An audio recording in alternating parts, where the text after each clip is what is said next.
is a lifestyle. Sports cards and we live now. Jeremy Lee in the building and every guest that you ever needed. Sports cards after hours keep the hobby heated.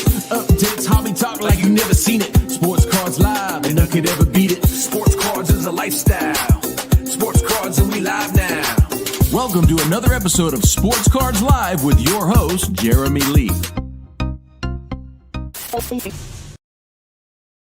All right, guys, we are back. It is Saturday night. Welcome to episode number 301 of Sports Cards Live, Saturday night, January the 31st, 2026. My name's Jeremy Lee. I'm glad to be back here, guys. Welcome, everybody, to the chat already. We'll do a couple sponsor shout-outs now. We'll do a couple later. If you're thinking about adding a grail to your collection, check out Fund Your Cards, the hobby's leading consolidator. They will help you finance your high-end purchases using your own cards. Visit fundyourcards.com. If you want to sell a vintage collection, reach out to Leighton Sheldon of Just Collect. He will offer competitive and transparent valuation and payment processes and would love to speak with you. You can email leighton@justcollect.com. And let's do Chronosio as well, guys. Check out Chronosio, the ultimate card inventory manager for collectors and dealers. Their AI autofill is 90% accurate with fully integrated eBay connection, trusted since 2017, and used to list and sell millions of cards. Whether you manage 1,000 cards or 250,000 cards, Chronosio will scale with you. They are offering flexible pricing and an annual plan where you pay for 10 months and get 12. Elevate your inventory management at home.chronosio.com. Let's also shout out the Front Row Card Show. Their show in Pasadena, California is this weekend, 540 tables. Visit Front Row Card Show for more locations and show dates. And they just announced Atlanta. And also, guys, check out My Card Post, the only no selling fee subscription-based marketplace. Use code SCL, and you can reach them through the link in the video description below. Check out My Card Post, guys. All right, well, we are going to have a fun show tonight, everybody. First off, a couple things. Joe Perreault is taking the night off. He's got plans tonight, so we'll hear back from him next week. Actually, no, there's another thing I have to let you all know. So I'll be on vacation. So this is the last Saturday night show for 2 weeks. Unfortunately, and sadly, no show next Saturday or the Saturday after, guys. I will be simply on vacation. Now, for you podcast listeners, what I will be doing is recording some podcasts. I've already done 2 of them, guys. I don't do this very often. Like 100% of my content is live stream. Well, let's say more than 95% is live stream. And then we take the audio and we put it out on podcast. But because I'm away for a couple of weeks, I've had some ideas, some topics I've wanted to talk about. So I will be dropping podcast episodes. I think there's two of them in the can so far, like 20 to 30 minutes each. Just me talking literally to myself, to the microphone. And so those will be on podcast. Those will drop the week, starting on like February. Let's see, the 7th is Saturday. So the 9th, 10th that week, and then the week after as well. So I'm sorry about that, guys, but we're going to be away. And so that's that. But listen, I want to be consistent. I'm sorry. Linda's first, no show for 2 weeks, but then we'll be back, guys. We will be back. So don't hold it against me too hard. I want to thank Dr. Beckett again. He had me on his podcast. We did 2 episodes, and those have now dropped. I don't think they had dropped by last Saturday. So thank you to Dr. Beckett again for having me on his podcast. Hobby Spectrum update, guys, going incredibly well so far. One big development is that we have updated or revised a handful of the questions from the survey. It hasn't yet been deployed, but based on feedback received from the community, and I'm grateful for this to everybody who did provide feedback. One of the things we want to make sure is that this thing is comprehensive enough where when you're going through the questions, there's an answer that is really meant for you. And sometimes it's going to be tough. There's going to be some tension there, and that's okay. A good survey is actually designed that way. But there have been some changes to some of the questions. Those will be deployed into the system. I'm hoping by the end of this weekend. So if you are somebody who's waiting for an access code, we haven't sent any out for about 3 or 4 days. waiting for those to get out there before more people take the survey. If you already have taken it, you can retake it at 30 days after you did it the first time. So once that timer is expired, you'll be able to retake it and sort of update your score. And keep in mind too that this thing is going to change over time. It's built that way, it's developed that way. Why? Because we as collectors, we evolve, we change our habits. The way we collect changes over time as well. Plus, at the beginning, we just want to make sure that we are taking feedback and doing this, making it as good as it can possibly be. Last update I'll give you, the book, Pops and Comps. I know I've been saying it's coming out imminently. It's seriously coming out imminently now.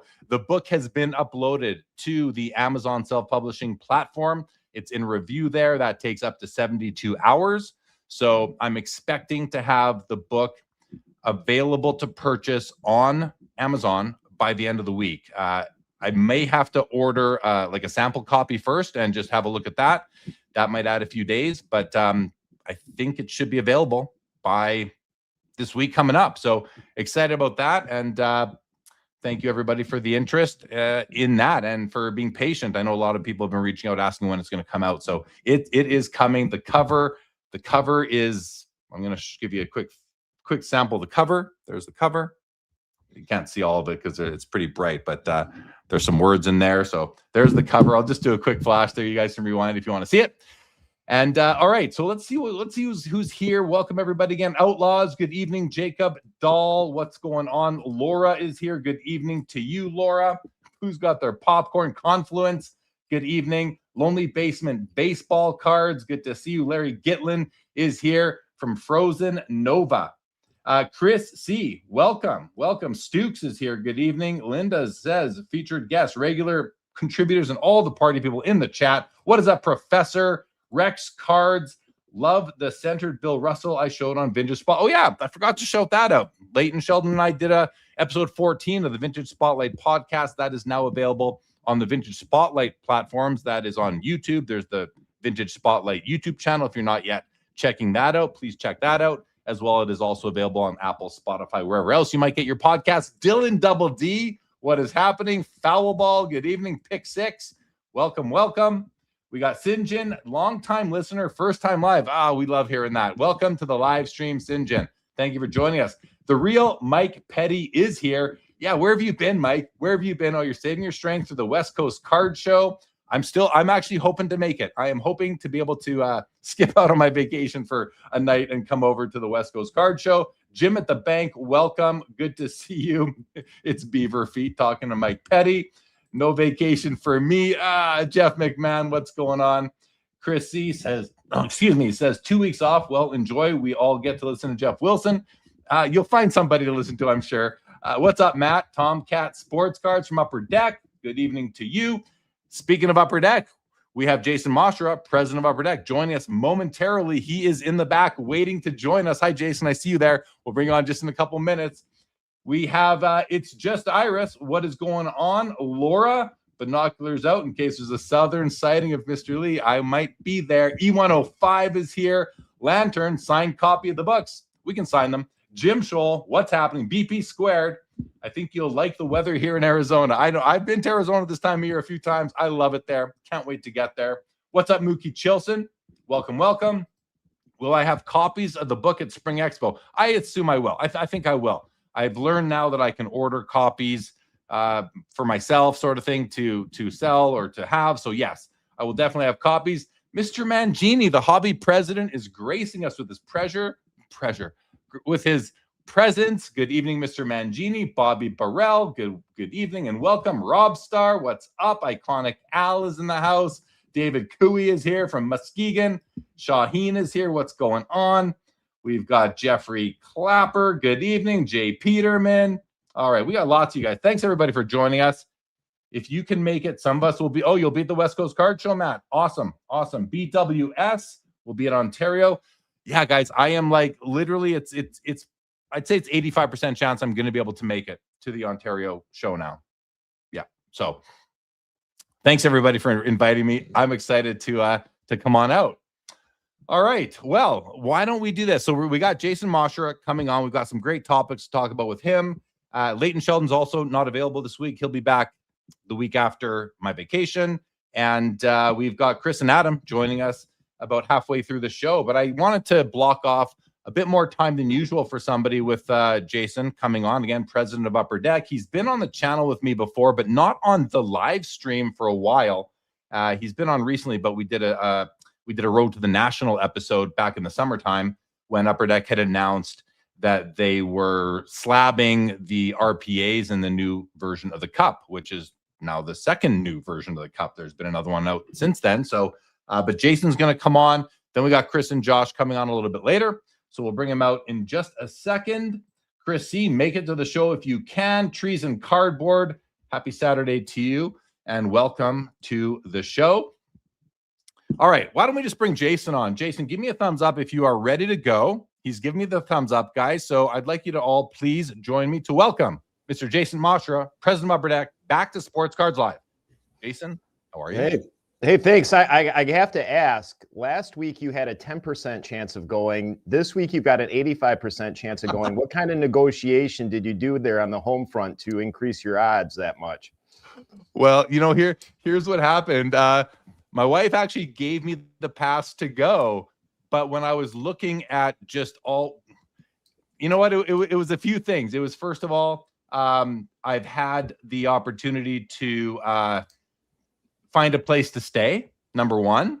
And also the amount of people that were just like on me and inviting me. And I just like, when people want, it's like, I want to go. I don't want to miss the opportunity. The other thing, and this is something that might change, but I've been saying I was going to go to the Strongsville show for a while. And when I looked at booking my travel for that like a week and a half ago, it's like, for getting there from where I am, it's like 8 a.m. to 11 p.m. each day. It's a full day of travel. The flights were obscenely expensive, like well over $1,000 to fly. And I just don't think I'm going to be able to make it because of that, which is devastating for me. And I really want to come and see everybody there. So knowing that I'm probably not going to get there now, which is, again, a disappointment, I thought maybe I'll take the extra effort. And yeah, that's why. That's it, Jason. Hey, look, good negotiation. Those odds increase from 10 to 85% are impressive. And the other thing I have to say is I have to shout out the person in the chat that's from Muskegon, Michigan. That's my hometown. So it's nice to see somebody else from Muskegon in the chat. I didn't know that's where you. Is that anywhere near Ann Arbor, Michigan? Complete opposite side of the state. Okay. I lived in Ann Arbor, Michigan when I was 6 years old. For 1 year, we moved there as a family. My father went to school, I guess it's University of Michigan in Ann Arbor. Now I'm sorry to hear that. I'm a Spartan. Okay, so. Well, it was 1 year out of our lives. I don't think I certainly don't remember it very well. I remember I had a friend Isaac and a friend named Quimby. I was 6 years old. That's all I remember. And we lived in the townhouse or something. But yeah, it's I'm excited to more potentially go now to the West Coast Card Show and see everybody there. There's a great contingent going, and of course the people that will regularly be there. So yeah, does Upper Deck have much to do with the West Coast Card Show?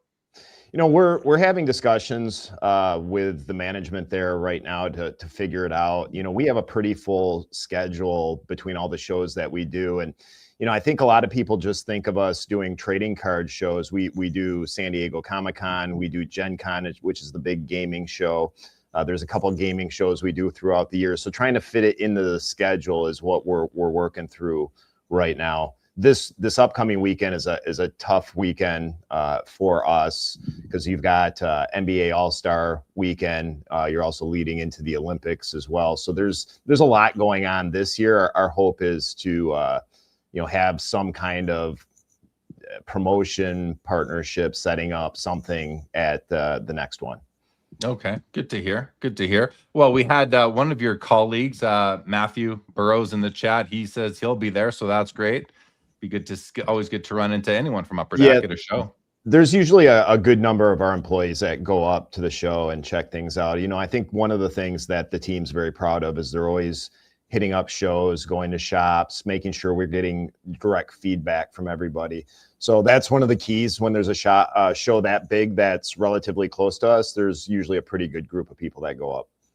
One thing I'll say about Upper Deck, and this is not, I'm not saying this, and this has nothing to do with any other card companies because I'm just not sure, but going to the Toronto Expo now for about 20 something years, I remember back in, I don't know, it was probably 2006 or 7. It was way, way back. And the team from Upper Deck, back when Chris Carlin was there and Carvin, and, you were there at the time, but a long time ago, they held like a collector sort of meeting in a breakout room to solicit feedback from collectors. I don't recall there being a lot of store owners there, but they've always done that. And then you'd see them over the years, your colleagues working the room, not simply hanging out at the Upper Deck booth, which you need to have that staffed, but other staff walking around, talking to vendors, looking in showcases, asking what they like. That's something that I've always been impressed with that Upper Deck does. Does that come from the top, from you? Is that something that's a legacy sort of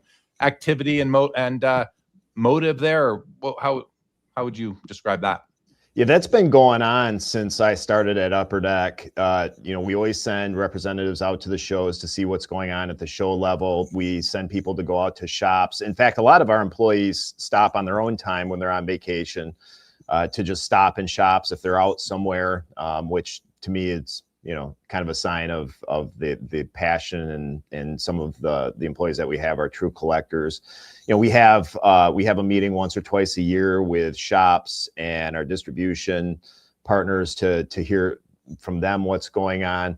Our goal is to always make things better, to make the products better if we can, and there's no way you can do that without hearing direct from people. I think the nice part now is you got a lot of instant feedback via live streams, box breaks, message boards that we didn't have 20 years ago when I started here. And I'm sure the employees that go back even farther than that didn't have that. You had to do a lot more reconnaissance. So now it's kind of, I would say, a hybrid approach, as we're kind of everywhere now, because you have to see what's going on. Yeah, absolutely. So you're just a week or so, or a couple weeks now, coming out of your annual CDD conference, where you get together with all the shops that are certified diamond dealers, and you bring in various speakers and events and that sort of thing. Any sort of and this has already been talked about in some social media on some shows already, but if you were to just sort of really put a bow on the CDD conference, maybe some of the highlights, some of the things that you maybe learned, or just a quick synopsis of your takeaways from this year's CDD conference for people who were, obviously many of whom were not there. Although I know one person in the chat for sure I've seen what would have been there. But how would you wrap that up for us? Yeah, so for the listeners that don't know, the Certified Diamond Dealer Conference is a conference that we do for our brick and mortar stores every year. The only customers we have are brick and mortar stores. They're the lifeblood of what we do as a company. And once a year, we bring them in, try to educate them on things to help them improve their business, give them a preview of products and product details that are coming out. For a lot of people, they know we release the Upper Deck Series 2 Young Gun list there usually every year. And then essentially give them a chance to take a break after the holidays, maybe have a little fun. We have a couple of nice dinners and evening events to kind of celebrate all the hard work they put in over the last year, and then, get ready for the new year in 2026. I think it was good talking to all the shops. You can basically hear that a lot of the shops have done well. They're cautiously optimistic that 2026 will be another great year. So it's been good to hear. A lot of buzz around TCGs and Pokemon, and now One Piece, as I'm sure everybody is hearing about. And then, of course, a lot of concern, especially for shops that have been around a long time, because we've all seen ups and downs in the industry. We see expansions, contractions, and everybody is just cautious, right? And I think they should be. Like, you don't want to get too overly optimistic that things go on forever.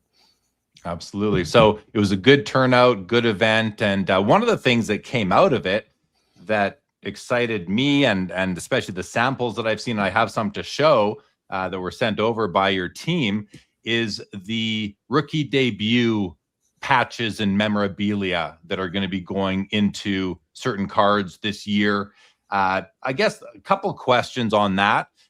First of all, can you just give us a high level explanation of how it's going to be rolled out? Like, are these jerseys that Upper Deck is going to be getting from the teams, from these players after they've had their NHL debut, and maybe some have already done that? You're getting the jerseys, and then you're going to break them up and put the pieces into different products, one product? Are we going to see the patches, the nameplates, the chest logos, the tags? How is it sort of being disseminated at this point? So appreciate the question. So this year, our goal was to, I would say, experiment. So we have a short list of players that we had Upper Deck employees on site collecting the game used jerseys from their first game. There's a handful. I want to say it's around 10, give or take. I don't know what the final number kind of ended up at. But essentially, we had to have an Upper Deck employee at the games to collect the jerseys. They're the full jerseys from their debut. And then where we're debuting the rookie debut jersey cards are Upper Deck extended. So 25, 26 Upper Deck extended. And it was one of those things that really we saw what else was going on in the marketplace, but we also harkened back to the first jersey cards that were ever created by Upper Deck back in '96.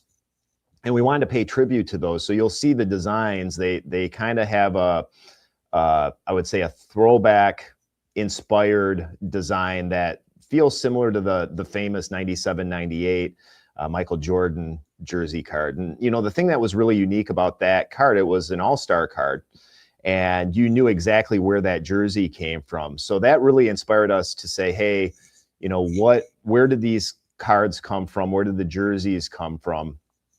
And, you know, we're really kind of paying homage to where jersey cards started. So each of the cards will have the date of the game. The photo on the card will be from that game. And the authentication copy will specifically spell out, you know, when that player debuted, which game and the date, and who they played against. I love that it's an homage to the original, like, Jordan jersey card. I did not know that. Let me share a couple of pictures, guys. And Jason, I'm going to put them on the screen. They might cut you and I off in half because it's an overlay. But here's what you guys had sent me. So there's a copy of the Matthew Schaefer debut game jersey. So a simple game jersey card. Here's another player, Sam Dickinson from the Sharks. So that's the simple jersey card. Then you guys have the jersey auto. This one's numbered out of 48 here at the Matthew Schaefer. And the Dickinson is numbered out of only 6, being numbered to the jersey number. So right. I always like that numbering. And then the big ones here, guys, the actual tag from the jersey. Here is the Matthew Schaefer, the 1/1. Looks like a gold autograph. I love the date on the bottom left of the card there. An amazing piece of memorabilia on this one. And there's the Sam Dickinson card as well. So these look like, is this extended, or is this Upper Deck black? Is it a black branded card?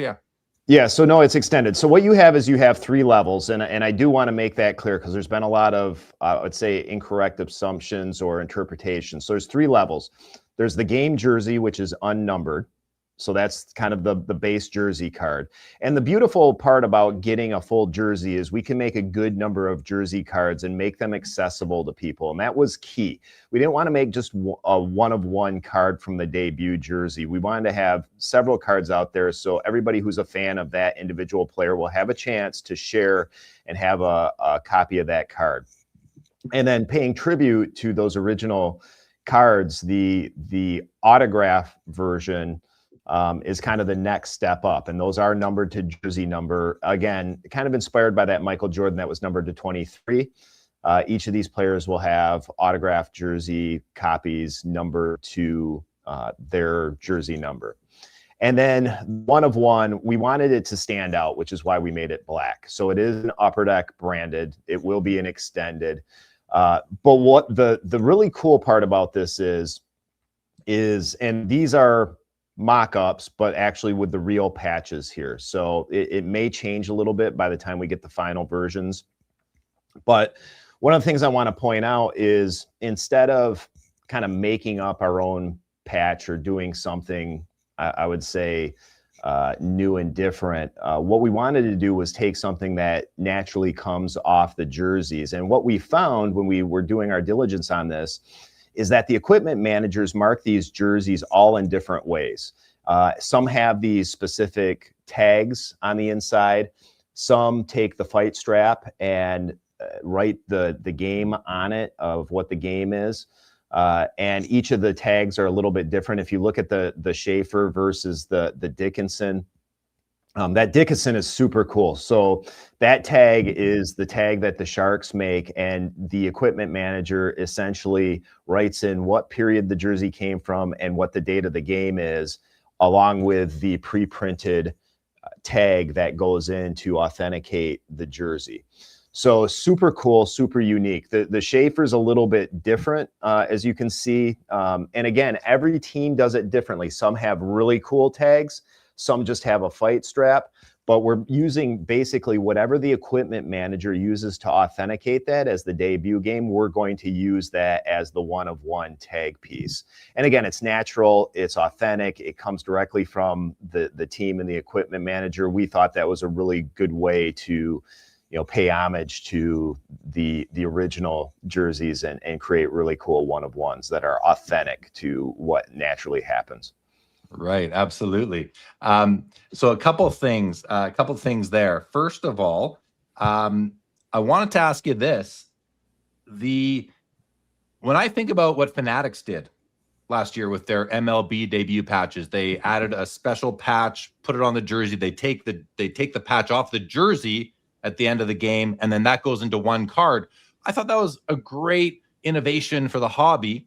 The limitation is that only one collector can own that piece. Now we saw what the Skeens has sold for 1.1 million. We saw the Kurtz just sell for like 400 grand. So they go for big money, but only one collector gets to enjoy that. I really like how you guys were thinking with even the simple jersey card, knowing it came from that debut game is pretty cool. So more people can actually enjoy that. But on a more sort of meta type of level, I guess, was this initiative at Upper Deck a response to Fanatics and Topps doing their MLB debut patches? Well, look, it's interesting. I mean, I know everybody calls it innovative, but it's at the end of the day, it's a patch card, which is what Upper Deck invented, 30 years ago. I think it's a nice twist on what is going on. And yeah, look, I think we had to watch what they were doing, but we wanted to do it in our way. We wanted to serve the collector, which in our opinion is serving more than one at a time, because we have a wide swath of collectors that are interested in these type of cards. I also, again, everything in the DNA of Upper Deck is authenticity. We didn't think creating our own patch made a lot of sense. And we've seen some issues with those. They fall off. So you can't really tell if the player actually ended up wearing them or not. In the case of Cooper Flagg, he wore 3 different patches in his debut game. So there's some challenges there with adding, I would say, an extra thing that has to be documented and chronicled. So we didn't want to have to run into those questions either of how many actually are out there. Did they actually wear them in the game? Did they fall off?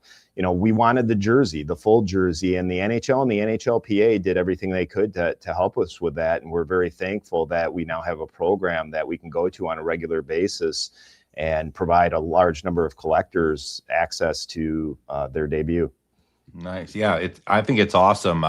And putting it in Upper Deck Extended, which is, I think a lot of people look at being sort of Series 3. We have Series 1, Series 2, and Extended, which is part of the flagship lineage and line. So it's great to put them in there. I think it's a great addition to the overall lineup. So congrats on that. And I like the way you're doing it. I really do. So yeah. And to be clear, so everybody understands, those cards will be available in all the skews, hobby, retail, e-pack. You'll see them spread throughout.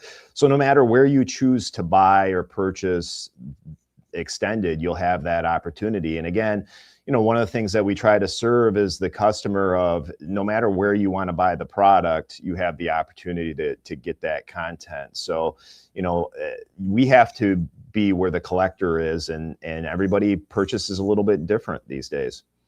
Absolutely. Well, let's do a couple questions here before we move on to our next topic. First of all, David Cooey, yes, this is the big 301. Thank you. Welcome. Colin Murray says, just got my diamond dealer status for the Hockey Card Exchange. He just opened his store in Ontario. Congratulations to Colin. Vintage Card Collector says, can many jersey cards be created by cutting up I think the better question is how many cards can be created by cutting up an entire jersey? Do you guys there must be a range there, but can you quantify, share that information? I don't remember exactly what it is. And to be clear, you did ask the question of where are some of the other assets going in the products. We're not ready to give that away yet. I know the product team has some plans. So you can make quite a few jersey cards. Again, it varies by sport, generally speaking. It varies by the size of the player and the size of the jersey. Generally speaking, it also depends on the size of the jersey piece, right? Or the patch piece. I'd like to be able to tell you what that number is, but I don't even remember what the size of the jersey pieces are that they're using. I know they're not kind of the small pieces. If you look at the windows are fairly big. So I don't know. And I probably won't have the yield on that until it's all said and done. I wish I could give you a roundabout number, but I don't have it. That's fine. I appreciate you entertaining the question. Bob Boozle says, I'm glad Jason Masherah has the guts to talk directly to collectors. Very nice. Victory Investments, Sean says, these are really cool hockey cards. Those debuts are nice. They sure are. What's up, Mike Double V? And okay, so I think you answered this question from David Ventura. Yes, you just responded to that. Thanks for the question, David. 35 Auburn says, update explanation on the smeared Gretzky tribute cup auto, which you probably heard I was pretty harsh on that card. You know the one that I'm talking about that he's talking about here? I do, and I don't know exactly where things ended up on that. The one thing that I know the product team that packed the card out said that the image didn't really do it justice the way that the image was taken, that when they saw it live, it wasn't as bad as what the image was. But I honestly don't know kind of where things ended up with that. I know they felt good enough to pack it out.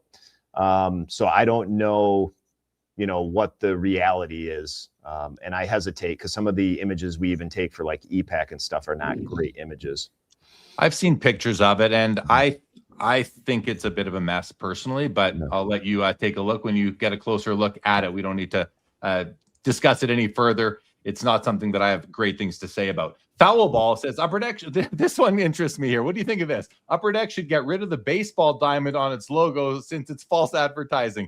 Can you speak to that? Actually, listen, I don't know if there's nothing wrong with, I don't know if false advertising is the technical term to describe what it is, but he kind of makes a good point. The Upper Deck logo, it does have a baseball theme to it. Is that something that you guys have ever discussed you're the president level, the shareholder level, or is it just, it is what it is?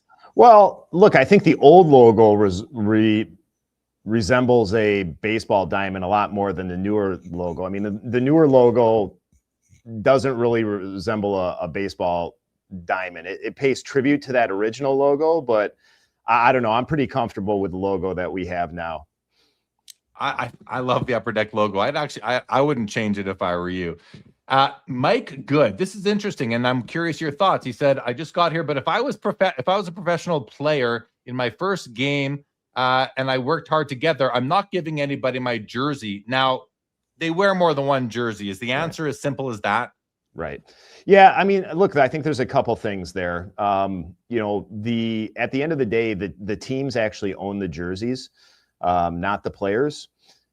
But typically the teams do make an allocation for the players. And in the case, hockey actually works out really, really well with the intermissions and the 3 periods, because essentially you can have 3 jerseys, right? You can have one that, a lot of the teams will do charity auctions with the jerseys and raise money for their various charities. You've got one that the player can keep, and then obviously one for Upper Deck.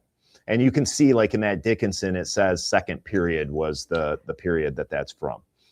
Yeah, absolutely. Piper Mac, good evening from Jamaica. Welcome. Phil the Loud Collector from the Hockey Cards Gong Show podcast. Jason looking dapper and fresh. Billy and Phil say hello. We're hanging out. Billy says, see you Monday, boss. Very good. Love it.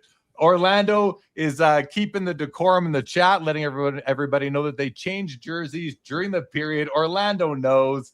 Absolutely. Appreciate that, Orlando. Dave Snyder says, thank you, Upper Deck, for not falling or allowing your company to become a target of fanatics. Is there any chance that anything there could ever happen? It's not that you're the company or the hockey license. Like, how comfortable are you that the hockey license will remain with Upper Deck for the foreseeable future? I mean, it's a great question, Jeremy. It seems to be the one that you ask me every time I come on. No, Dave Snyder asked it. Look, no, Upper Deck is not for sale, and that is the answer I've been giving for the last 13 years that I've been running the company. And yes, I feel very comfortable that we have a good relationship with the NHL Players Association, that Upper Deck will be making hockey cards for the foreseeable future. Very awesome. Well, I'm glad to hear it. Barnett says, just getting here. Very cool, Jason, to come on. I'm going to enjoy this one. Yeah, this has already been good. Hey, DPZ in the house. What is up? Welcome to the show. Appreciate the very nice comment. Dennis Patrick Zender. Good to see you, buddy. All right, let's move to our next topic, Jason, which is really the rise of hockey cards right now. And when we were chatting the other day, we talked about sort of the momentum of the sport. And I think you made a comment to me, which I thought was insightful, and I hadn't thought of it this way, was that we're seeing the most momentum in hockey and maybe hockey cards right now since Wayne Gretzky got traded from the Edmonton Oilers to the Los Angeles Kings in 1988-89. In that era, is that really what you're seeing as well? Yeah, it's unbelievable what's going on for the sport of hockey. It's interesting being a kid that grew up in Michigan. We had the Muskegon Lumberjacks there in town when I was growing up, which was the feeder into the Penguins at the time. And really, when I got interested in hockey was when Wayne Gretzky got traded to the Kings. It made headlines. It created a lot of momentum. Living in Michigan, then all of a sudden we ended up with Sergei Fedorov and the Russian Five, and there was kind of this buzz that was going through hockey. You had Mario Lemieux, you had Gretzky, you had the Red Wings. You had some great Blackhawks teams at the time with Roenick and Amante and Chelios. You had a lot going on, and then you kind of dovetail into Messier and the Rangers breaking the curse. And there was a huge amount of momentum. And at some point, we lost that momentum. And what we've seen here in the last 18 months or so is that momentum is, to me, just as great as it was back then. Connor Bedard brought a lot of people into hockey cards. The NHL did a great job of marketing him for the first time, really marketing a rookie, like something we haven't seen before. That drove a lot of interest in the sport and into hockey. Then we went into an unbelievable Four Nations face-off that nobody expected that to get as many eyeballs as it did. And everybody all over the world was tuning in to see what was going to happen next, particularly between the US and Canada. And then you go straight from the Four Nations into Ovechkin's goal chase and goal breaking. And then now all we've heard about for the last couple months is Macklin Celebrini. Bedard got off to a hot start. And we're about to go into the Olympics. And everybody's talking about the Olympics. And it's really interesting how things kind of sort out as when you kind of mix, I would say, politics and sport. The tensions between the U.S. and Canada going into Four Nations couldn't have been timed, I would say, more favorably. If nobody's looked at the hockey calendar for the Olympics, the second game the U.S. plays is Denmark, which obviously we've had some world politics about, the United States potentially trying to take Greenland from Denmark. So that being the second U.S. game. And then there's still tension between U.S. and Canada. There's a lot of players already talking about U.S. and Canada. You know, it's going to create a lot of momentum for people getting into and watching the sport of hockey. And then, like I said at our conference, you know, hopefully we'll end the year with Connor McDavid finally getting his Stanley Cup, Matthew Schaefer winning the Rookie of the Year. And then we slide right into Gavin McKenna next year, who everybody's been watching for the last 2-3 years, getting ready for him to be drafted. So there is so much momentum in the sport of hockey, unlike anything I've seen since I was a kid. It gets me really, really excited. Yeah, the way you just sort of spelled out that whole passing of time, the chronology there is it's impressive what has gone on and where we are right now. And we're not only are we seeing more attention on it, but we're seeing cards selling for more than we've seen in a long time. Macklin Celebrini cards, Nathan McKinnon cards of the Colorado Avalanche, who is having a break, and not like it's a breakout season. He broke out a long time ago, but he's having just an amazing season this year. He just scored his 40th goal this weekend. It's crazy. We're seeing the values go up too. Do you have a theory as to why? I mean, sure, there's a tension, but are we seeing new collectors coming in? Is it general economic, the environment? Is it somebody like Macklin Celebrini playing for the San Jose Sharks, whose father is on staff at the Golden State Warriors? And I mean, there's a connection there. He's got a relationship with Steph Curry, I believe. I've seen some social media on that. Like, yep. I mean, that's pretty specific, but from your perspective, and the one thing, guys, to the chat, everyone listening, if you don't follow Jason on LinkedIn, it's time to do so, because he puts out some very engaging posts that get a lot of comments on them, and it's always a good read. He is definitely putting his opinions and thoughts out there. So someone we're definitely worthy of listening to. I mean, Upper Deck, it's Upper Deck. He's the president of Upper Deck, you guys. I know I don't have to tell you that, but it's just the fact of the matter. With all that said, from what you're seeing, Jason, what to you explains why we're seeing it's a recent bump in hockey card values on the secondary market? Yeah, I think it's a mixture of a lot of things. Yeah, look, the crossover from Steph Curry to Macklin Celebrini does not hurt at all. Steph Curry is one of the most popular athletes in the world. But we just talked about the momentum of hockey. We talked about Macklin and Connor Bedard being two very exciting rookies. But on top of that, what we're seeing is two other phenomena. One, look, the United States, the economy has done well for a while. Everything that people can speculate on or invest in has gone up, whether it's the stock market, the price of gold and silver, Bitcoin, trading cards, art, TCG cards. Everything has gone up in value. It's just the nature of the overall market. You know, we've seen it. We've been looking at the 89 Upper Deck Griffey card, right? Has tripled in value in the last year.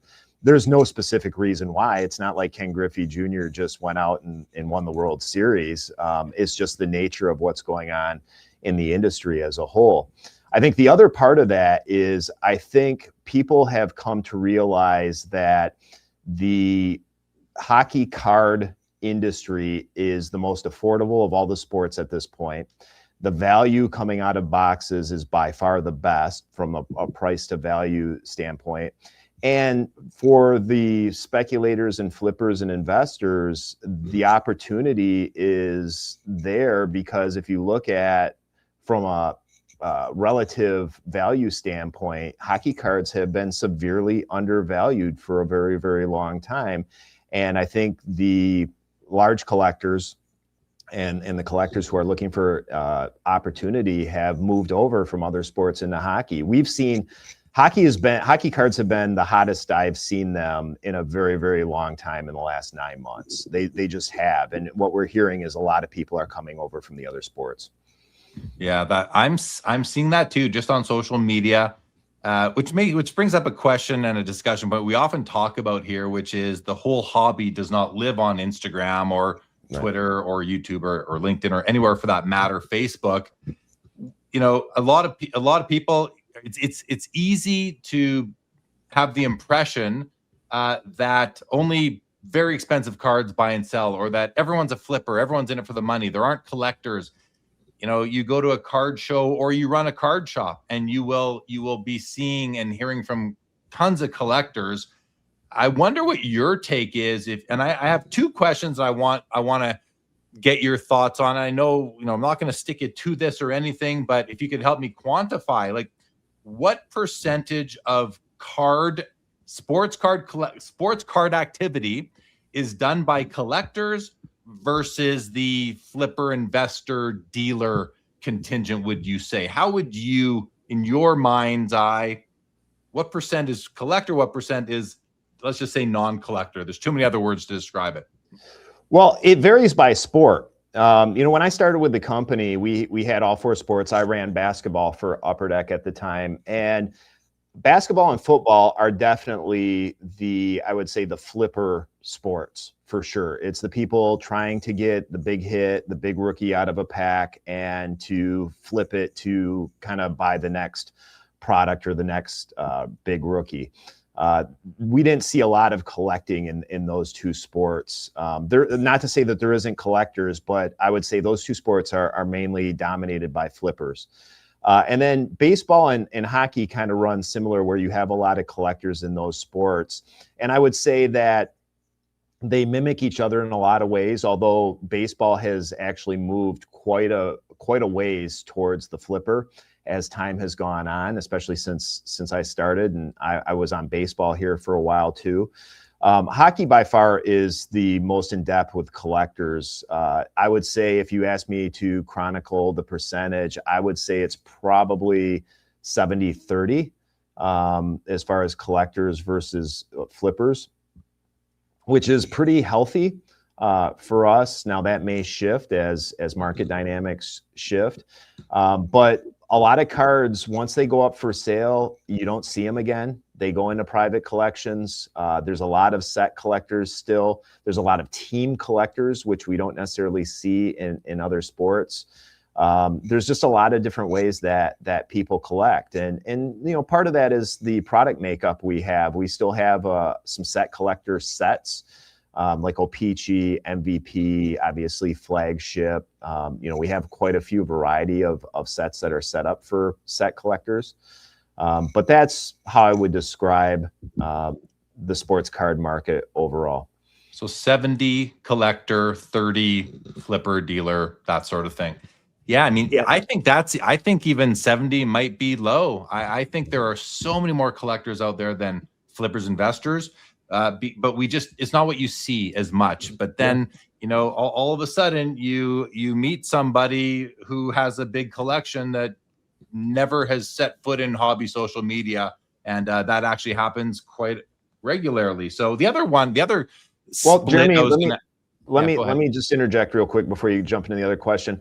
I think the other thing that is hard to separate there when you ask that question, and I guess this does a plug for your hobby spectrum, is that there are a lot of people who are, I would say, hybrid, right? Because the reality is if you're somebody who opens boxes or even cases or packs, there's a lot of stuff that you have to flip to essentially reinvest the money back into the stuff that you really want. So I would say some people are a bit of a hybrid too, right? So some people are the collector, but they're also the investor flipper at the same time. So it depends on how you really define it. No, you may be right. I mean, 70 may be low. I mean, if you look at just the Tim Hortons program, look, nobody's buying Tim Hortons to get rich, but people love it because it's a very affordable set that you can actually do a master set of.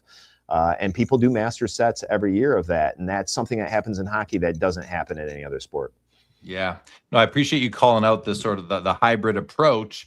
And you know what, though, my question would still hold, because I guess what I was, and I think you still answered it this way, but like, yes, I might, 80% of my activity might be collecting and 20% might be buying and selling and setting up at card shows, but that's 80-20. That would be a part of it as well. So, but you're right. Even with Hobby Spectrum, there's 7 archetypes, but I say to anyone who's listening, we all dip our toes in more than one of those archetypes. So it's not about painting you in a box. It's about identifying your core, the one that you're most often behaving within.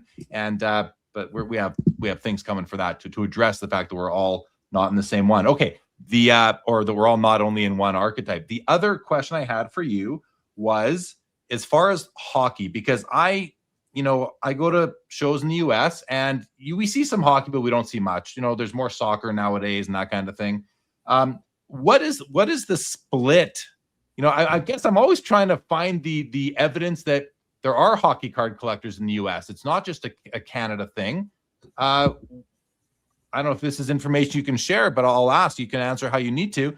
What's the split between distribution wise between Canada and the US? And also, when we talked a few minutes ago about the general rise in hockey card values right now, players, new collectors coming in, the economy, Asia. What about Asia as well? There's a big card show happening in Asia now. They had the first one run by a hockey card collector. I'm not saying it's all hockey, but he's a big hockey card. David Chow runs. He's a big hockey card collector. How would you divide up the hockey card market geographically? So it's interesting. I'm not going to give you exact numbers, but our focus, especially when I took over the company, was to maximize our opportunity in Canada, because obviously that's the market that we felt was our market. We have 4 major sports here in the US. There's 1 in Canada. So we focused on Canada out of the gate. We put in the Tim Hortons program. We wanted to maximize distribution. Obviously, we expanded internationally alongside the NHL.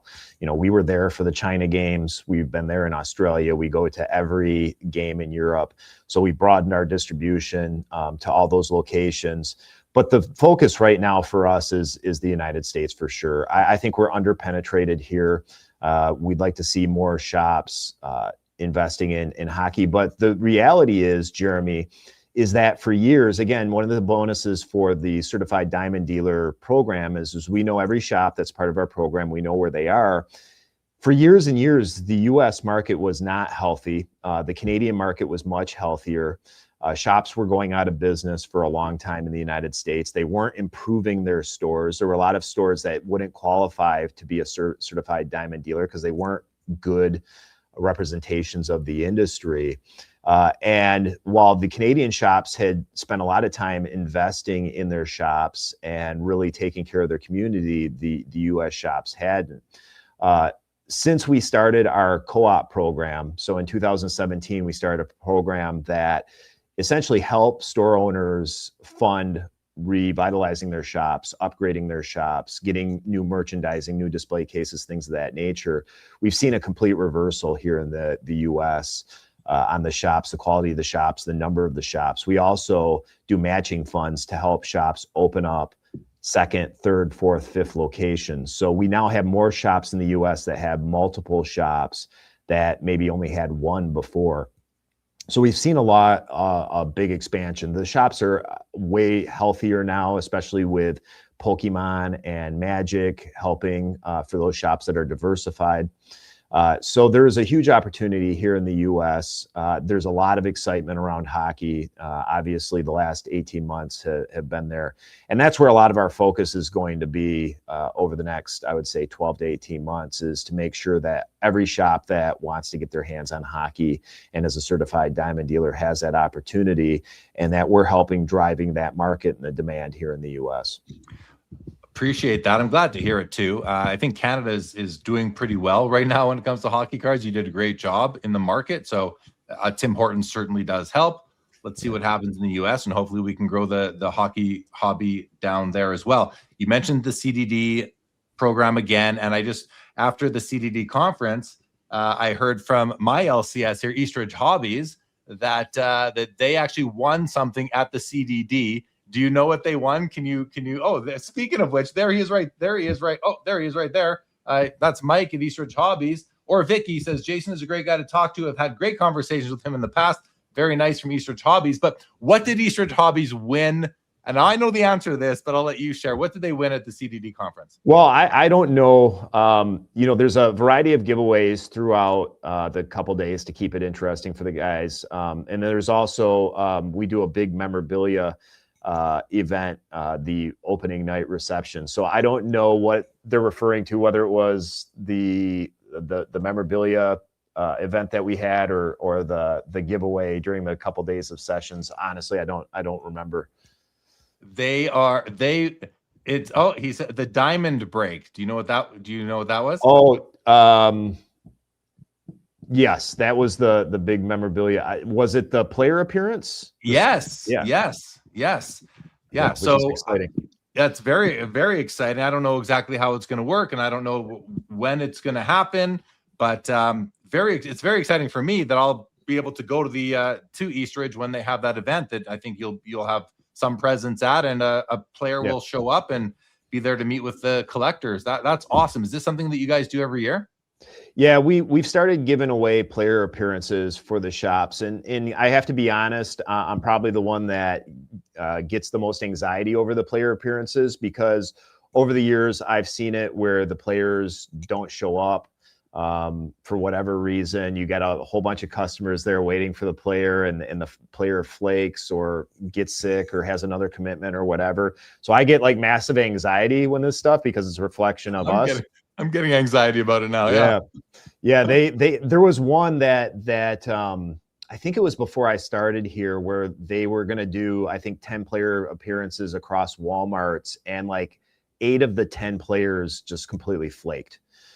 So I always have that in the back of my brains, but it's a great opportunity, and I'm sure we'll make everything work out for Eastridge. It's a great opportunity to get the players to interact with the customers. And, look, I look back to when I was a kid in particular, getting to go and get my card signed for the first time at a show is something special, in particular for the kids more than anything. I mean, I remember the first 2 cards I ever got signed at a show by players was Matt Noakes for the Tigers, and BJ Surhoff, who was in town from the Brewers, both catchers. But you remember that as a kid, and it's important to create those opportunities and those memories for people. Oh, absolutely, for sure. Okay. Before we go to our next topic, we still have a couple more. Do a few questions and comments here from the chat. Jason, Brad's Vintage, by the way, been checking out Brad's Vintage channel lately. Great channel. Check it out, guys. Says, any plans to do something special with the NHL in the Olympics, Jason? Well, I'm not exactly sure there, but I think what's really exciting is, and I believe it got announced, so I don't think I'm breaking news here, is there's a Tim Hortons Team Canada product that's coming out that is actually Olympic licensed. And the big chase card in that series is a golden goal Sidney Crosby autograph card, which we haven't had the ability or the license to be able to do that over the years, and to be able to offer that to collectors for the first time is going to be massive, and we're really excited about that program. I mean, I remember exactly where I was when Crosby scored the golden goal. Jerome McGinley of my Flames assisted on that goal. Wow, that's really cool. Thank you for the question, Brad's Vintage. Dave Snyder says, will Upper Deck ever do a special Soviet or bloc country set that covers great players from overseas, or a feature set from the European leagues? We've looked, in the early 2000s, Upper Deck did like some Swedish elite sets. They didn't perform particularly well. And it's tough because you're really cutting into a very niche audience. We'll continue to look at that. I think there's only a handful of countries that are probably feasible. As far as the Soviets, that's a touchy subject as long as there's a war going on. It's just not something that we can venture into. There's a lot of strong feelings about that right now, and that's evidenced by the fact that the Russian players aren't allowed to play in the Olympics, which is obviously very disappointing for the players and fans. Absolutely. Yeah, for the fans too. We want to see the best of the best. So absolutely. Thank you, Dave Snyder. Quick announcement though, everybody. Rage is in the building, everybody. Rage is in the building. Jeff Wills says, Jason should worry about selling cards versus fears of people speculating. That's the nature of markets, and markets have to go through volatility on their own. So being dad is pointless. How would you respond to that? Yeah, I mean, look, I don't disagree with that. I think that, as somebody who runs a company in the industry, I think you have to be aware of it, and you have to protect the collectors against getting burnt as much as you can. At the end of the day, everybody's responsible for themselves. Everybody's grown up, so you're right. You can't be dad, but you can also point out when you see rampant speculation going on so that uneducated or new collectors don't get burnt. We saw this in the 90s. And again, there are a lot of collectors in the industry that weren't here for what happened last time the speculation got out of control. There were a lot of customers that lost a lot of money following the trends, listening to personalities, investing in stacks of, Brian Taylor and Todd Van Poppel rookies, and they got burnt and they left. And I'm more concerned about the market as a whole. I'm concerned about newer collectors, uneducated collectors. Look, if you've been in the industry for 40 years, you're a big boy. You can do what you want. I just want to make sure that people have the knowledge and the education to make the decisions that they can on their own. Yeah. And the only thing I'll add, I know this question wasn't directed at me, but I think you're entitled to your opinion, Jason. You're a human being and you have a platform and a voice, and you have opinions, and you've been in this industry for decades. So I think you have the right to worry about whatever it is you want to worry about.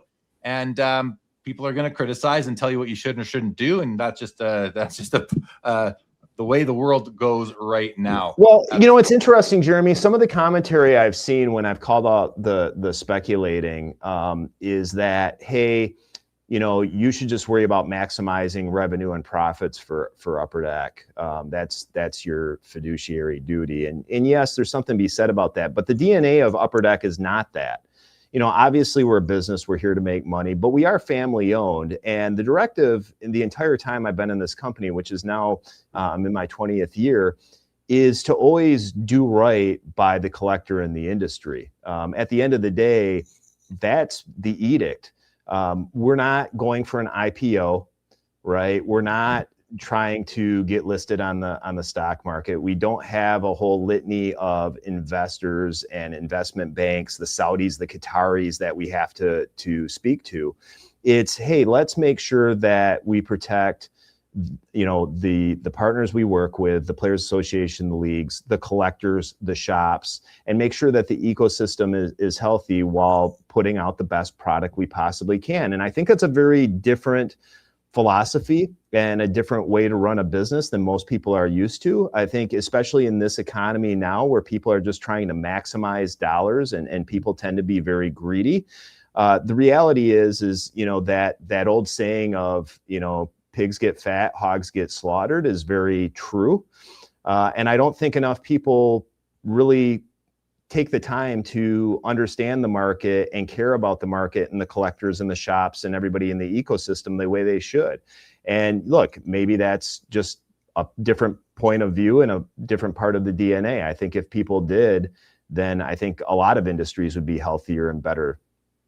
I often make the comment that Upper Deck and Fanatics and PSA and Beckett and eBay and all the companies, all the big companies in the space are their main reason for existing is shareholder value, to generate profit and value for the owners and to feed the employees and pay them so that they can live a comfortable life as well. That kind of thing. It's about taking care of themselves and the employees, and the customer has to be taken care of as well. But at the end of the day, these are profit-oriented businesses, and it really is an industry.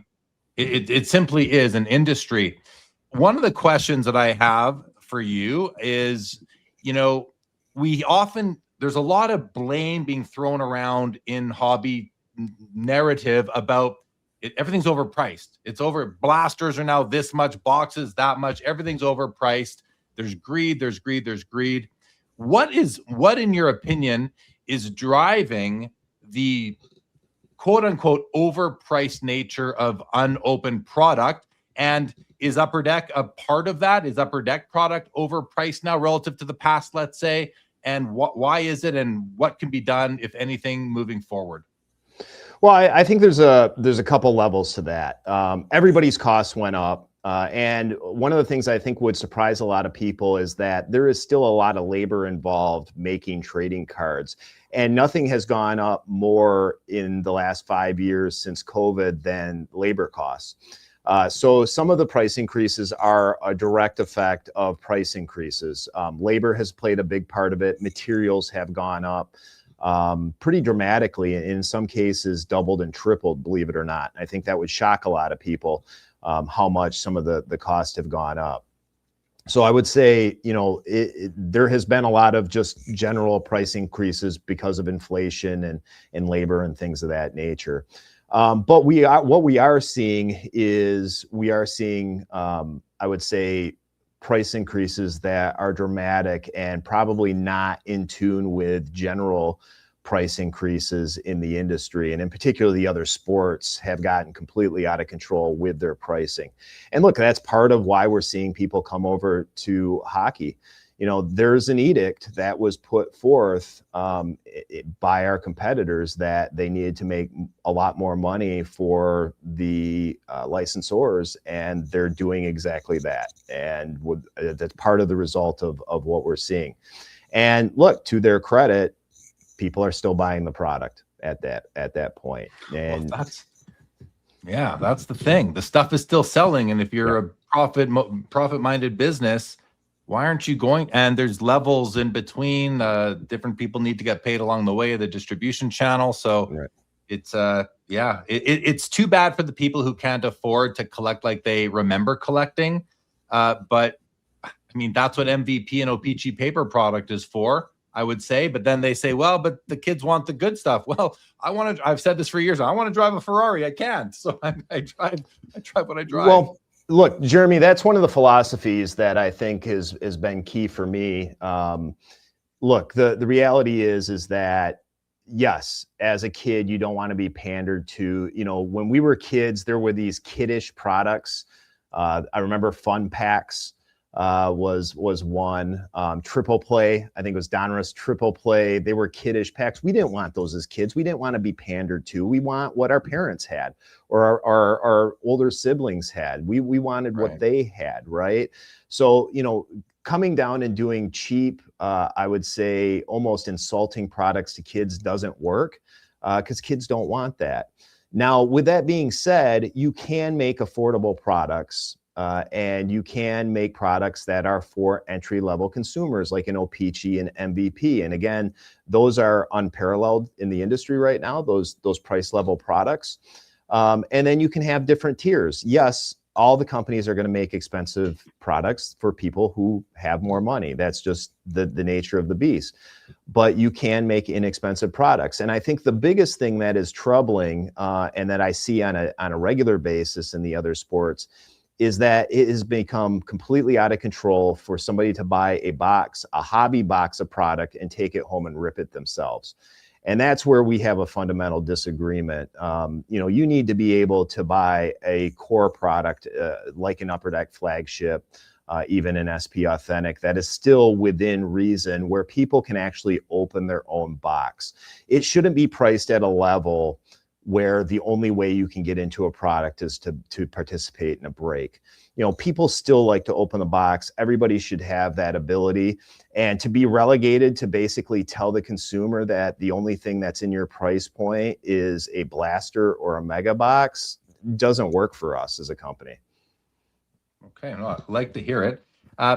We talk about putting out a kid-friendly product or a budget-friendly product.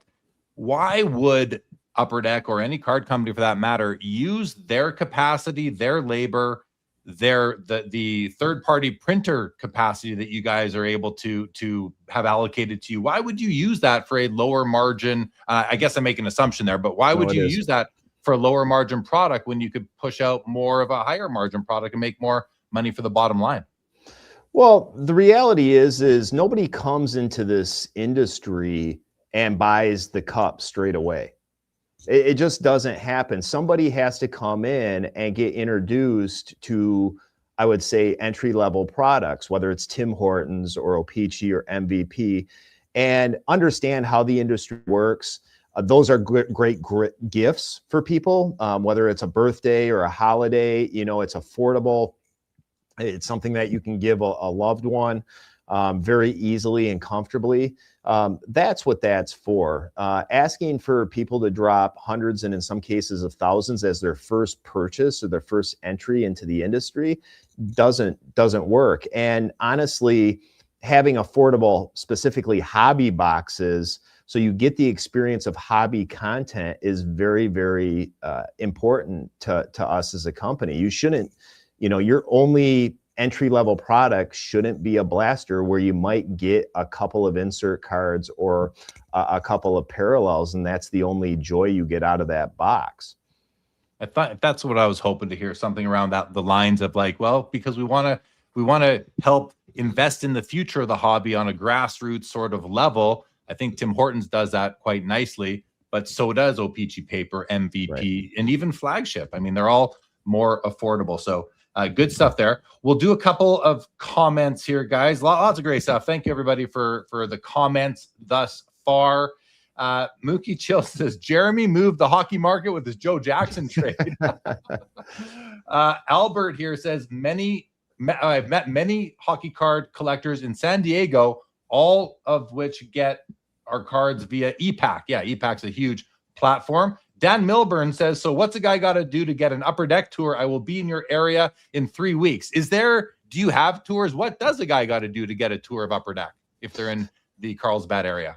Well, you know, typically we don't have tours of the facility, and honestly, it's not as fun as it once was. When I started with the company, the manufacturing was in our building, in our corporate office. The manufacturing is no longer here. It's just an office. It's not that exciting. And I think one of the things that people don't realize, whether it's us or other companies, is that we have some strict confidentiality agreements with our licensors, and anybody that steps in that building is essentially going to have to sign an NDA or be under confidentiality, because the nature of the beast is, if you're walking through this building, you may see something that is confidential. So it's hard to give people tours in a building under those circumstances. Fair enough. Appreciate it. Chris C says, I wish Jason was in charge of Fanatics. I feel like he could teach them how to cater more to collectors than gamblers. Lonely Basement says, I still invest in Brian Taylor. Mikey Card says, I love this guy. Laura gives you a round of applause. Bob Boozle says, sorry, kids, no cards or toys. Daddy needs to save for a Ferrari. Mr. Boozle, the amount of money I've spent on Lego in the last few years, it could maybe buy me a vehicle. Maybe not a Ferrari, but a vehicle for sure. Kinger, welcome to the show. All right, Jason. I'll read Iowa Dave. Got to read Iowa Dave's comment. Says, I like what Jason is saying. Collectors aren't upset right now because they can't afford steak. They're upset because they can't even afford a cheeseburger. So yeah, you're nodding in agreement. So let's go to our next topic. We're in a bull market in the hobby. We saw one during the pandemic. Things sort of settled down in 23 or so. And now we're in this other bull market. You and I had a long telephone conversation a few weeks ago, and we talked about this. So I thought it'd be a good topic. But in your mind, and the topic that you and I were discussing was, is this bull market, is this upcycle any different than the bull market or upcycles that we've seen in the past 30, 40 years in the hobby? And I'll let you share your thoughts on that first. What, if anything, is different this time? Well, you know, it's interesting. God, there's so many thoughts I have around this. You know, I think the biggest difference, if I had to, from the what we call the golden era, which was the mid 90s or early 90s, is that what we're seeing is Gen X came back. Those of us who grew up in the 90s were really into cards, and there were a lot of us, and some of us stayed in the industry. A lot of us didn't, and we talk about the market conditions in the mid 90s that drove a lot of people out, which was the speculation. Everybody forgets about the labor stoppages that happened in 94. That really gave people a lot of angst around sports and sports card collecting at the time. But people left, and they left in droves, and the market was massive. And again, if you weren't collecting or dealing at that point, It's hard to describe what the industry was like in the early 90s. I would say it's actually very similar to now, although I think now is bigger. What I think is different is that everybody who grew up in the 90s and was excited about trading cards is back. They have disposable income, and now they're sharing it with their families and their kids, and they're creating a new generation. And I don't know that the people that came back and are really enjoying it will probably stay and give us an expanded market. I think it's very exuberant right now. I think it's a little overheated. I think it will cool down at some point. But I do think that what I would say is the floor is higher than it was pre-COVID, because so many of the Gen Xers that took a break or left have come back. And then there's this great younger generation that reminds me very much of a lot of us that are in the hobby now that were kids in the 90s that were, buying, they were setting up at shows, they were starting their own card shops. Were getting into the business and have made a career out of it. They're going to work in shops. They're working for themselves. They've become on-air personalities selling on places like eBay Live, and you're seeing it. The other thing that I think is different, although you have to be careful not to highlight it too much, because I do think it's a slippery slope, is that so many of the cards that people were quote unquote investing in the 90s were not limited. They weren't numbered. I do think serial numbering is a massive difference now. For those of us who collect cards from the 90s, the serial numbering, the low serial numbering back in the 90s was 3,000. 5,000, 10,000, like something like the Donruss Elites at the time. If you look at the early autographed Upper Deck Heroes cards, a lot of them were like 2,500, 3,000. So the serial numbering, I think, creates a point of differentiating now that we didn't have back in the 90s. That gives some people some safety in their collections and the values of their cards that we didn't have before. Yeah, great answer. You covered a lot there, and I think I agree with most of it. The serial numbering one is interesting because I have a saved search. Well, maybe it's not a saved search. It's more of a reflex search. Anytime I go onto ComC, I click on hockey cards and serial numbered. So I'm missing out on anything that isn't even serial numbered. I don't really search otherwise anymore. That's kind of what I just want to see what's been listed. A lot of case hits are often not serially numbered. Many cards are, but many cards aren't.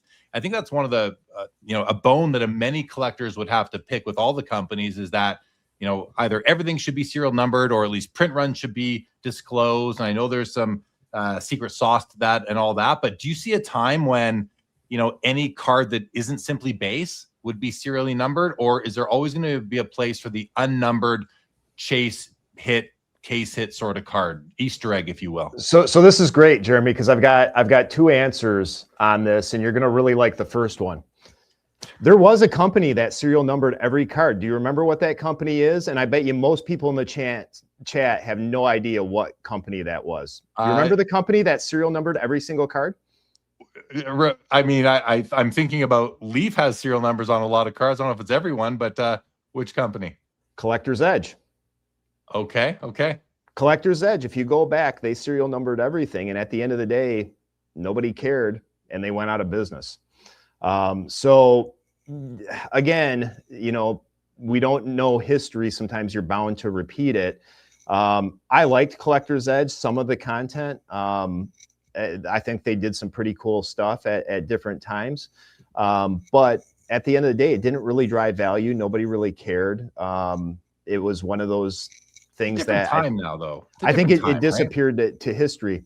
I think the other thing, so the second answer is the mystery actually becomes part of the lore and part of the excitement and part of the fun, especially when you're talking to other collectors. The speculation of, speculation is not the right word. The mystery of, how many acetate young guns are there? How many downtowns are there? That creates, I would say, a viral nature of those cards in that discussion, because people are trying to figure that out and trying to judge, like, I've only seen one of these in the last 2 weeks. How many are there? And I think there's something to that. I think that not knowing kind of creates something exciting to talk about. And look, there are going to be people that disagree with that. And I think one of the biggest changes when you talk about that is population reports from graders, because you do get some semblance now of some of those mystery cards and how many might be out there. But I do think sometimes people like what they don't know. You know, I point at the Mickey Mantle rookie card that everybody likes to talk about.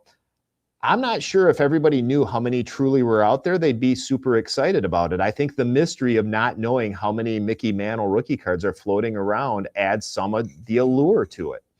It's weird. I know it's kind of anti what you would think, but look, there are cards that have no serial number that are the same print run as one that has a serial number, and they get a lot higher value because it's unknown. So, you know, it's an interesting dynamic. And I like the fact that our industry has a mix of both. Yeah. If you want fair. serial number cards, you can buy serial number cards. Yeah, there's plenty out there. Absolutely. You're right. There's plenty out there. Something out there for everybody. Absolutely.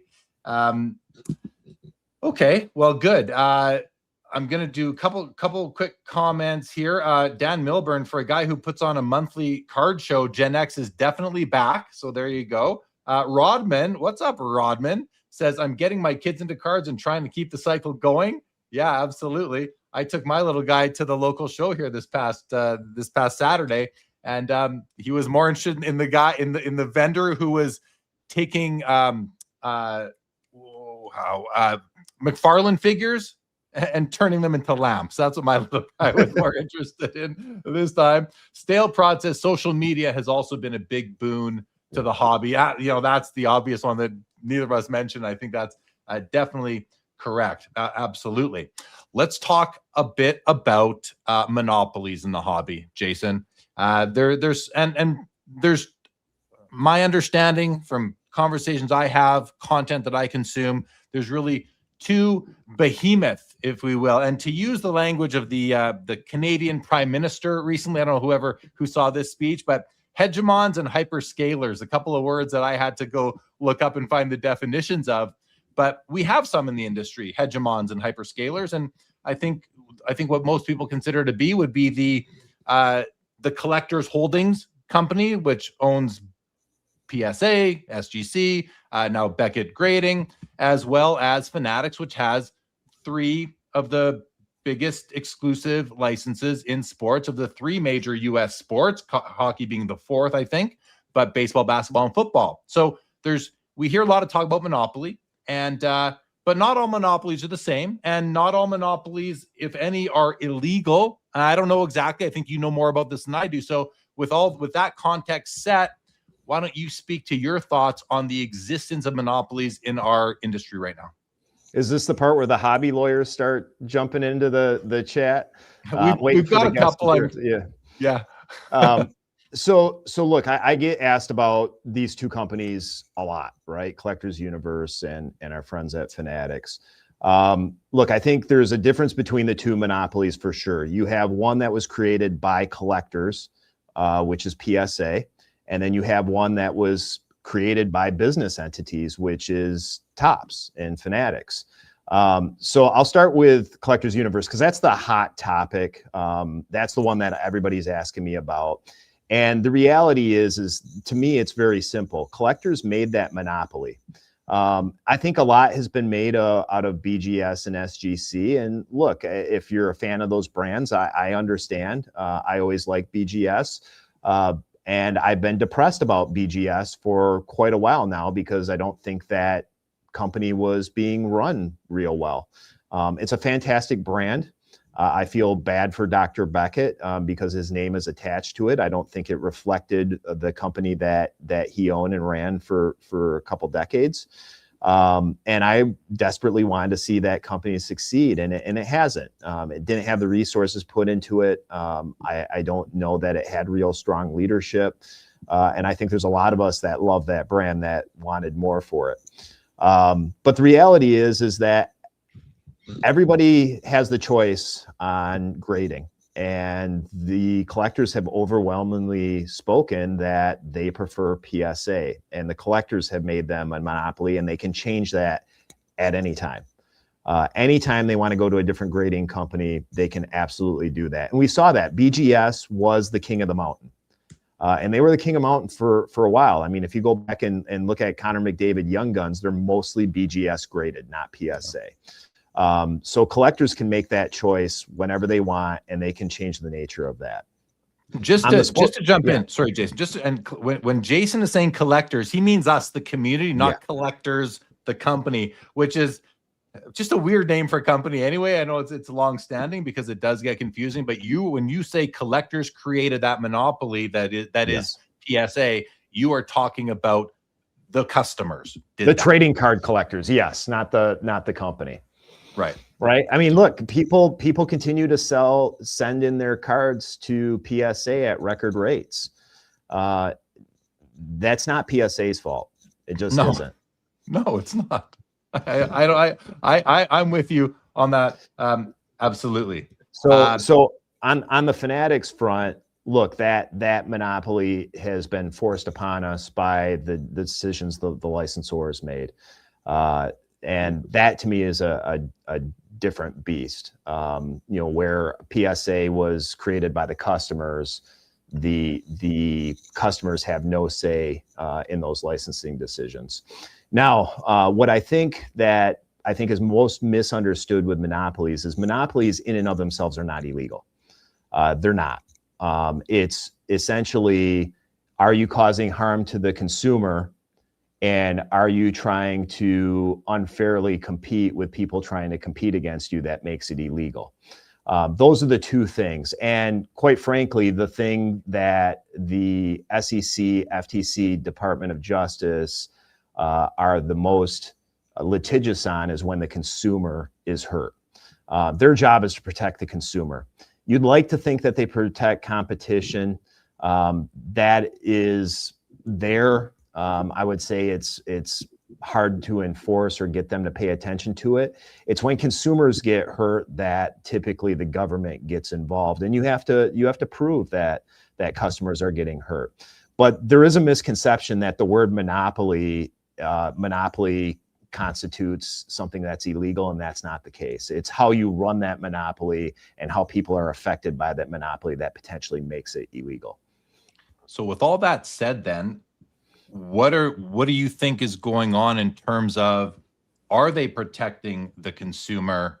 Are they wielding their monopolistic position to take advantage, I suppose, of the public? And then tied to that, there was the Senator Patrick Ryan who wrote a letter to Congress and is trying to get, I believe, collectors' holdings examined because of their position in the market and potentially because of how they are pricing their service and maybe maybe the perception that they're taking advantage of the customers. What are your thoughts on that letter from Senator Patrick Ryan or Congressman Patrick Ryan, and your thoughts on and it's different for collectors' holdings versus Fanatics, because the monopoly on the Fanatic side, I mean, that's a MLB, NFL, NBA issue. Like, they're the ones who are party to that agreement. They would have to change the amount of licensees that they're willing to deal with. So how do you reconcile all that when we think about, are they taking advantage? Is the hobby right now subject to not only a monopolistic position, but monopolistic tendencies?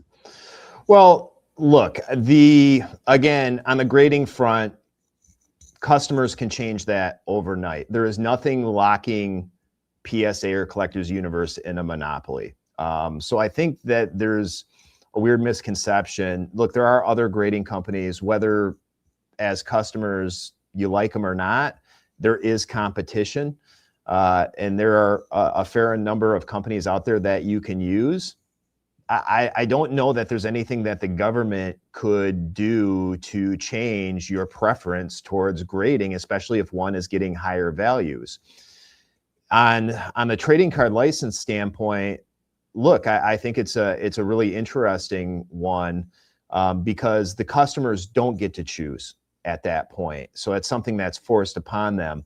And, a good reference is there's a 1975 lawsuit where Fleer sued the MLB Players Association and Topps for essentially the exact same scenario, which ended up resulting in 3 licensees starting in 1981. The only reason that Donruss and Fleer came onto the market is because they got a judgment from a court that forced the licensors to open up the licensing. That's essentially the only way that this thing changes. Because in that scenario, customers can't make a decision. There is no other place to buy MLB cards. There is no other place to buy NBA cards. There are no other place to buy NFL cards. And that is probably the more troubling monopoly of the two when we're looking at it. We had several comments earlier in the chat by people asking if Upper Deck was interested or would be getting back into baseball, basketball, football, those sorts of things. If you had to estimate the chances that the license would open up, that Fanatics or Topps would lose its exclusivity with either the leagues or the PAs, is that something that you think is going to happen in the next 5, 10, 15, 20 years? How do you see it rolling out in the future? And if it was open back up, how aggressive would Upper Deck be at obtaining one of these newly up for grabs licenses? Well, we'd be very interested in it. We just want a chance to compete. I have the confidence that we make the best cards in the industry. We have the best staff. We'd love to be able to go head to head. I don't think our competition wants that in most cases. And the reality is unless something drastically changes, that opportunity isn't going to be there for the foreseeable future. I mean, we've seen from the court documents that the basketball license is 10 years, the baseball and football licenses are 20 years. I don't see that on the horizon unless something happens from a legal standpoint at some point. Okay, no, interesting stuff. I'm going to put this new comment up, Jason. Iconic Al, good buddy of mine, another great YouTube channel, says, is Jason referring to the 1952 Topps mantle as the rookie? I was going to give you a pass on that, Jason, but I'll let you just sort of speak to it quickly. Al, I apologize. Everybody knows the 51 Bowman is the rookie card. Yes, that's right. And I could see it in your eyes as soon as I mentioned it. You're like, "Yep, I did slip that one." I fell into the trap. Yeah, I think that's a great answer to that right there, Jason. Okay, you know what? The next topic we were going to talk about were your top 5 hobby annoyances. I feel like that's been going around the hobby a little bit. Before we do that, Chris McGill from Card Ladder, Chris Hoge, has joined the back room. Let's have him join this part of the conversation, and we can do that one together. How's that sound? Yeah, it sounds great. All right, Chris, you good? He is good.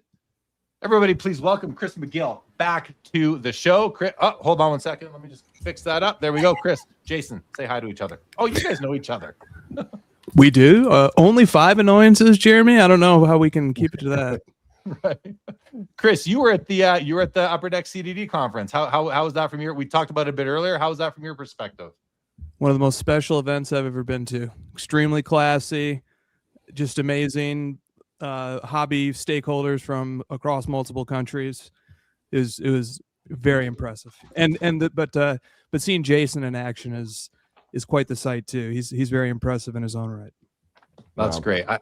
Go ahead, Jay. I was going to say, I appreciate that. I also appreciate the fact that Chris and Christina on behalf of Card Ladder offered some free subscriptions to Card Ladder to our shops that desperately needed to be able to price and comp cards. So we appreciated them extending that to our brick and mortar stores.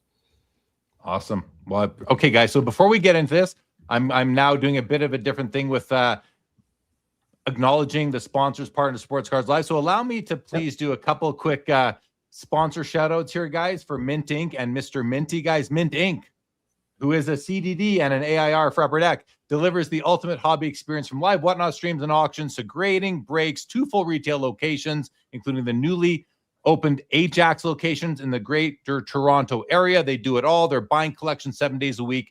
There's a link in the description, the video description below. And if you use promo code SCL5. You'll get 5% off your first purchase. Shop online anytime with worldwide shipping. Mint Ink, where collecting comes for life. And guys, Mr. Minty, grading is expensive. We just talked about that. Tying up your time, money, and assets. Get it right with Mr. Minty. Mr. Minty offers a full line of 100% substance-free pre-grading supplies, grade prep, and evaluation services, concierge drop-off and pickup for PSA submissions, all designed to help collectors save time and money in the expensive grading process.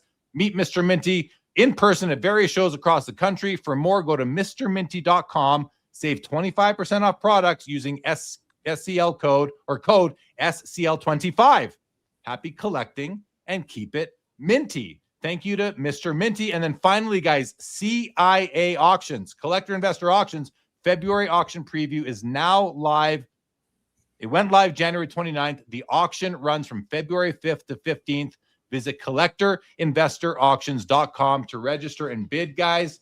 Collector Investor Auctions, great friends of the channel, as are Jason Masherah from Upper Deck and Chris McGill, Chris Hoge from Card Ladder, and of course, Card Ladder, guys. We also have an affiliate link below. If you want good data to comp your cards and all the other features, go to cardladder.com and subscribe, guys. All right, thank you for allowing me to do Jeremy, that. Jeremy, if I can jump in there. Hey, you shouted out Mint Ink. You shouted out a discount code. We talked about affordable products, O-Pee-Chee paper. It's the time to order it. Get in it. It's the largest hockey set of the year.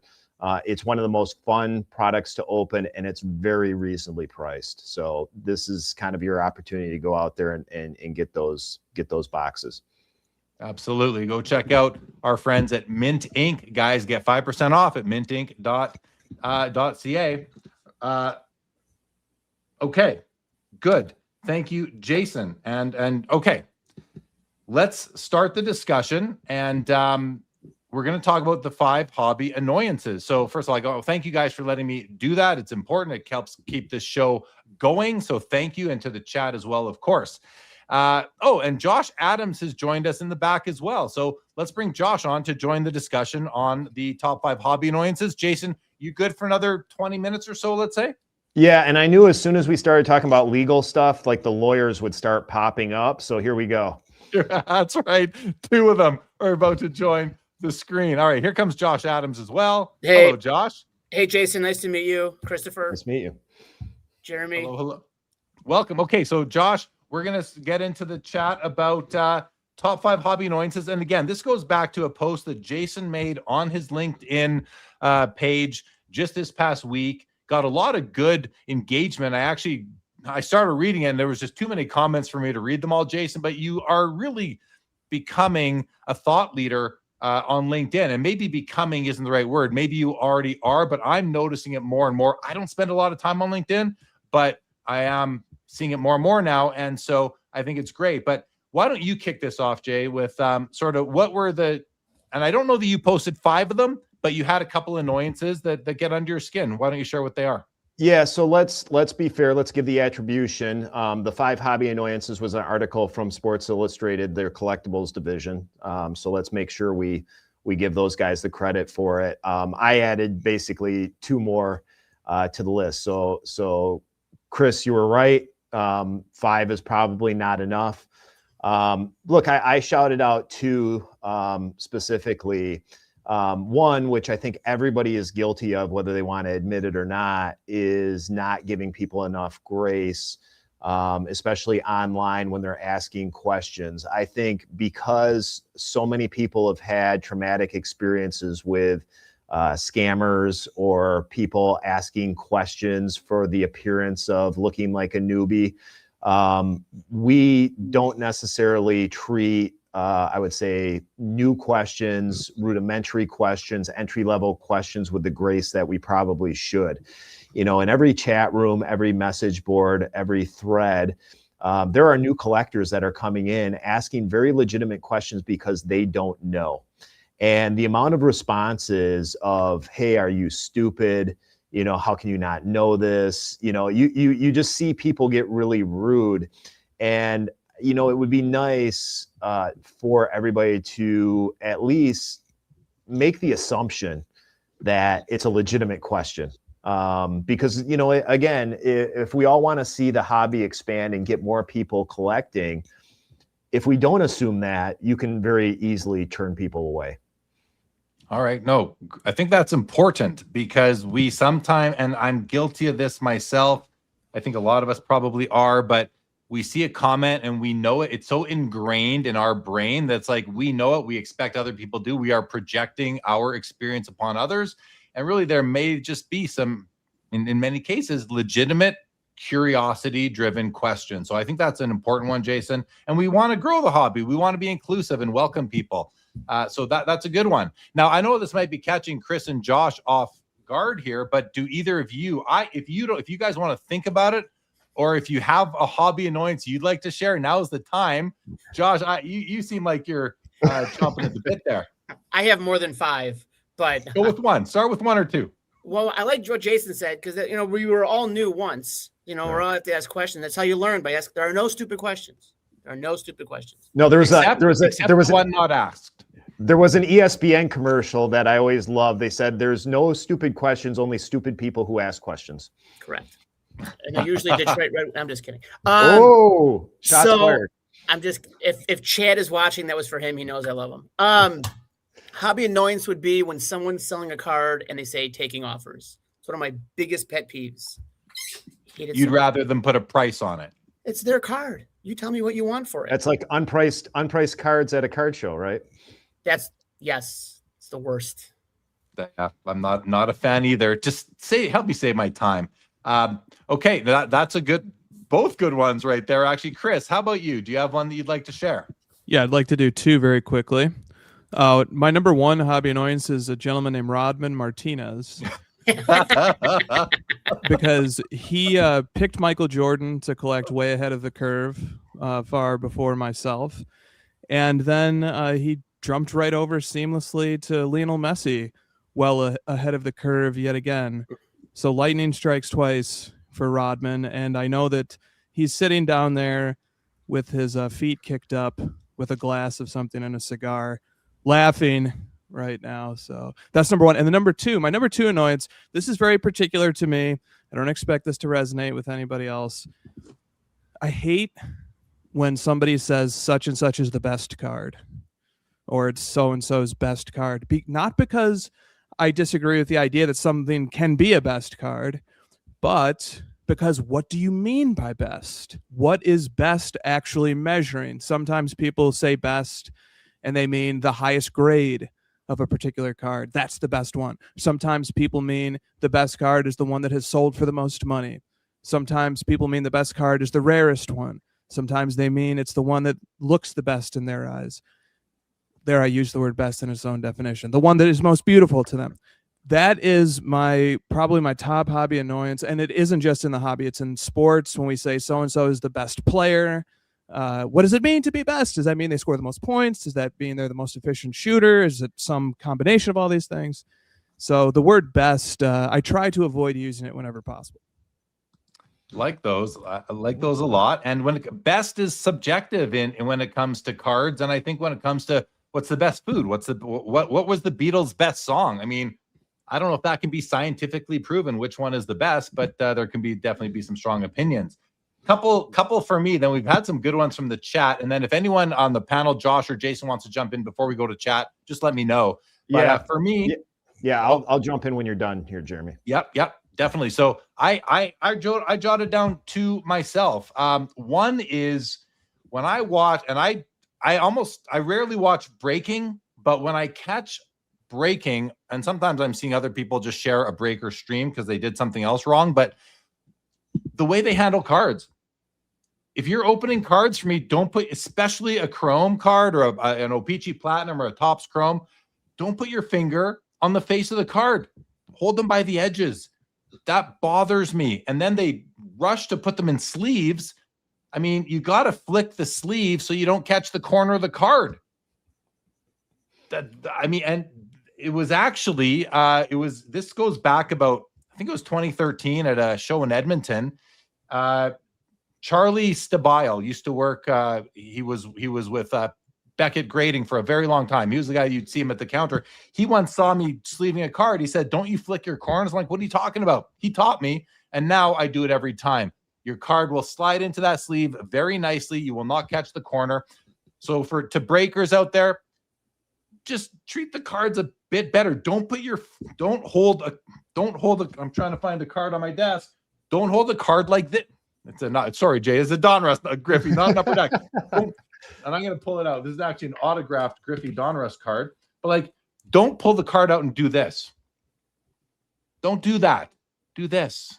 Here's your card, customer. Do it like that. That's kind of, and then as far as the corners, I'll just show you again. You take it like this, you open up and you flick the corner, and then you just sort of slide it in there. No damage can possibly be done that way. So that's one of my pet peeves or annoyances. Another one, this won't be, if I don't know that was at all possible, but this won't be popular. This won't be popular at all. But there's with what's going on in grading and the backlog, the turnaround times, we hear people saying, I see it on social media comments all the time. What are you guys doing? Hire more graders.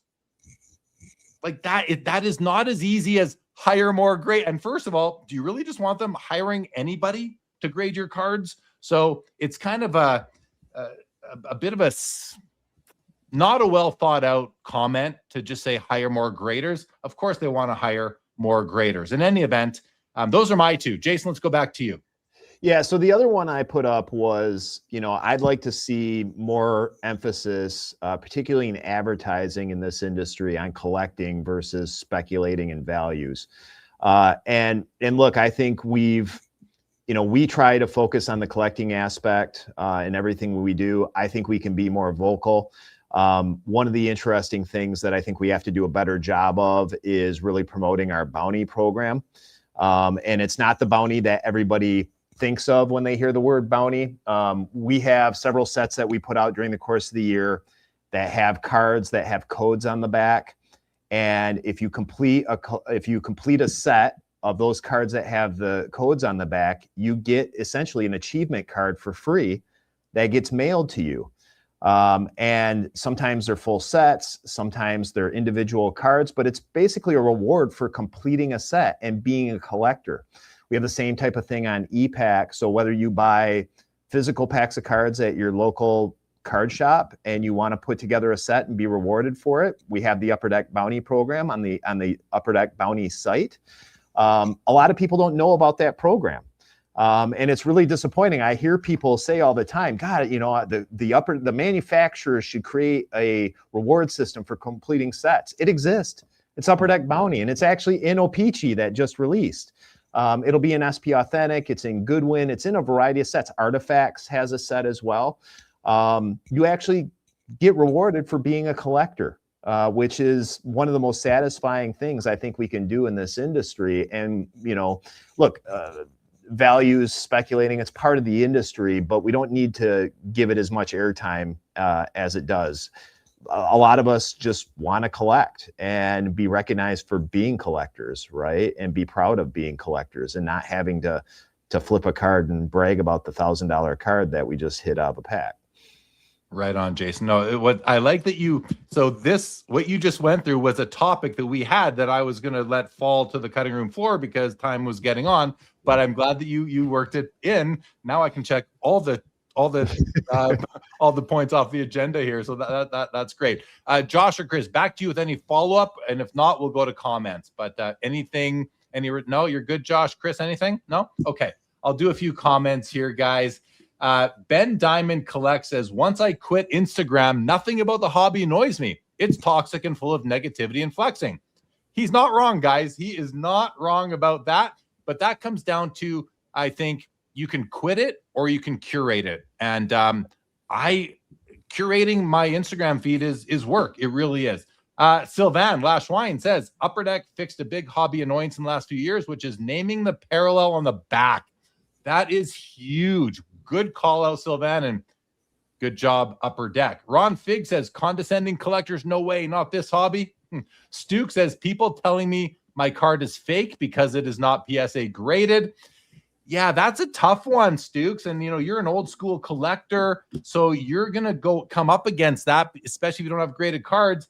I think people are just paranoid more than anybody. But you're certainly valid. Your annoyance is certainly valid, my friend. Mike Petty, any room, bro, on the offers. Bob Boozle says my hobby annoyance is LeBron James. Mike Petty says fake patches, endless fake autographs, fake relics. Absolutely. Rodman, who we were just talking about, says all the OG collectors that survived the toxicity of blowout forums. Oh boy, we have definitely managed to survive in this hobby. Jeff's card journey says lately it's been when the flipper keeps the eBay authenticated sleeve on the card. It just screams overpriced. I had somebody send me a message today telling me an eBay authentication story, bought a card PSA graded, and now it's got to go back to PSA again for authentication. He found that very frustrating. My only response there is it comes back to knowing the rules. And if we know the rules, we can then decide when we want to bid. It's frustrating when you want that card. You got to wait longer, but I just hope the card gets that person safe and sound. Jason? Yeah, Jeremy, it's interesting because I think what people are underestimating there, and the question is why would a PSA graded card have to go to authentication? It's because there are fake slabs, and they need to verify the slab. So that's why that's happening. Look, I know there are a lot of people that get frustrated with the eBay authentication. The reality is it is a good service. Could it happen faster? Yes. Could there be better ways to do it? Maybe. But I know as a customer, I'm more confident in purchasing now with that authentication. And I'm not in a big hurry, so it doesn't matter to me. People who are in a hurry, I think that it definitely is troubling for, but I do think people are underestimating the number of fake slabs that are out there. Yeah, I appreciate the call. Yeah, thank you for clarifying that. I think that's important to hear is the fake slab issue. And there was just a case that forget where it happened, but there was just an arrest made of somebody faking some Michael Jordan slab, PSA slab Jordan rookies. And I think someone's going to prison for that. That story just came out like this week in the last few days. ER Hobby says, Jeremy, I have some sleeves to show you. Okay, I'll look at them. I was just there today. I'll look at them next time. Mike Petty, dealers selling cards at shows in crappy, old, disgusting sleeves, yellowed top loaders, like, or you can't see through their showcase because it's like plexi and it's all scratched up everywhere. Like, take some pride in your display. Lash Wine, I cut my sleeve corners slightly. I love it. Junkwax Hero says Eleanor Rigby is the best Beatles song. Listen, I'm not going to argue with you, but that's one opinion, right? Stuke says people tell me exhibit cards are not baseball cards. Yeah, I'd get offended by that if I were collecting them. Rodman laughs. I'm smoking a cigar in Chris Hoge's name right now. Chris C says goats to me only exist in individual sports like boxing or golf. Yeah, I said it. That's interesting. I mean, the thing about that comment that I really agree with, Chris, here is that hockey, you got skaters and goalies. You got the guys who are skating the whole ice and the goalies who stick in their little crease. Two completely different positions. Baseball, you got pitchers and everybody else, and football, you got quarterbacks and you got offense, defense, special teams. The goat is just technically it's one person. It's one historical athlete per sport, but it's very restrictive, I think. And so I'm with you, Chris C. That makes sense to me. Hoops Hobby Hangout, who I had a great meet and greet. I got to tell you guys, last week was it or the week before when I said, hey, if anybody wants to reach out and just meet privately and have a conversation, have a meet and greet with me and talk about the hobby, show me a card, ask my opinion. I had like 4 people reach out and take me up on that. Hoops Hobby Hangout was one of them. We had a great chat. New friend of mine. Love it. Hoops Hobby Hangout says, when people say no one wants this or that card, so many people collect so many things. Every card has a collector. That's right. Just because you don't see it on Instagram doesn't mean that someone out there isn't collecting it. Now, the final sentence, every card has a collector, I think that's got to be true because of set collectors, but that's where I'm not going to push back, but that's where I pause. So on that pause, let's go to Jason and get Jason's thought on that because he's his company is manufacturing cards that are, penny cards, let's say, just common O-Pee-Chee card sort of thing. Jason, do you feel that every card has a collector, like Hoops Hobby Hangout is saying? Except for maybe 91 Fleer baseball. I don't know that there's enough collectors to absorb all that nasty card design. Look, I'd like to think so. The reality is I do think you can find every card a home, right? Those of us that have those cards, that are stuck with those cards, can always throw them in a team bag and give them out at Halloween. You can give them to a young kid that is collecting for the first time, that then you don't have to worry about them getting beat up or worry about the value. So I would say, I don't know if everyone has a collector, but I think every card has a home. That's fair. That's a great way of putting it. Thank you, Jason. Bob Boozle says, people calling cards trash makes me mad. Josh is aggressively nodding along with that one. The reason why, sorry, I lost the comment. The reason why that comment is offensive is because some people, maybe it's all they can afford. Some people, it's what they love. It's what they want to collect. Maybe it's the lineage. They've always collected Topps paper or O-Pee-Chee paper. They want it forever, and you call it trash. You are insulting the person, not just the card. And that might seem like, well, what do you mean, Jeremy? How they said the card is trash, not the person. No, but you are insulting the person's interest. You're insulting their hobby. You're insulting what they get enjoyment out of life. Henceforth, you're insulting the person. It's a part of who they are. Like, sports cards, for so many of us, is ingrained in our identities. Everyone on the screen has sports cards in our identities. And I'd say of the 188 people I see watching right now, 187 of you probably have sports cards in your identity. So when you call another person's passion trash, you are insulting that. You are insulting people and just showing ignorance as well, I would say. And then finally, not finally, but the last one I have marked here, Situational Adventures as biggest annoyance, seeing low pop everywhere. Okay, fair. That one doesn't offend me as much because maybe I just don't run into it as much. But what about you guys? The three of you have any responses to any of those annoyances that we just ran through?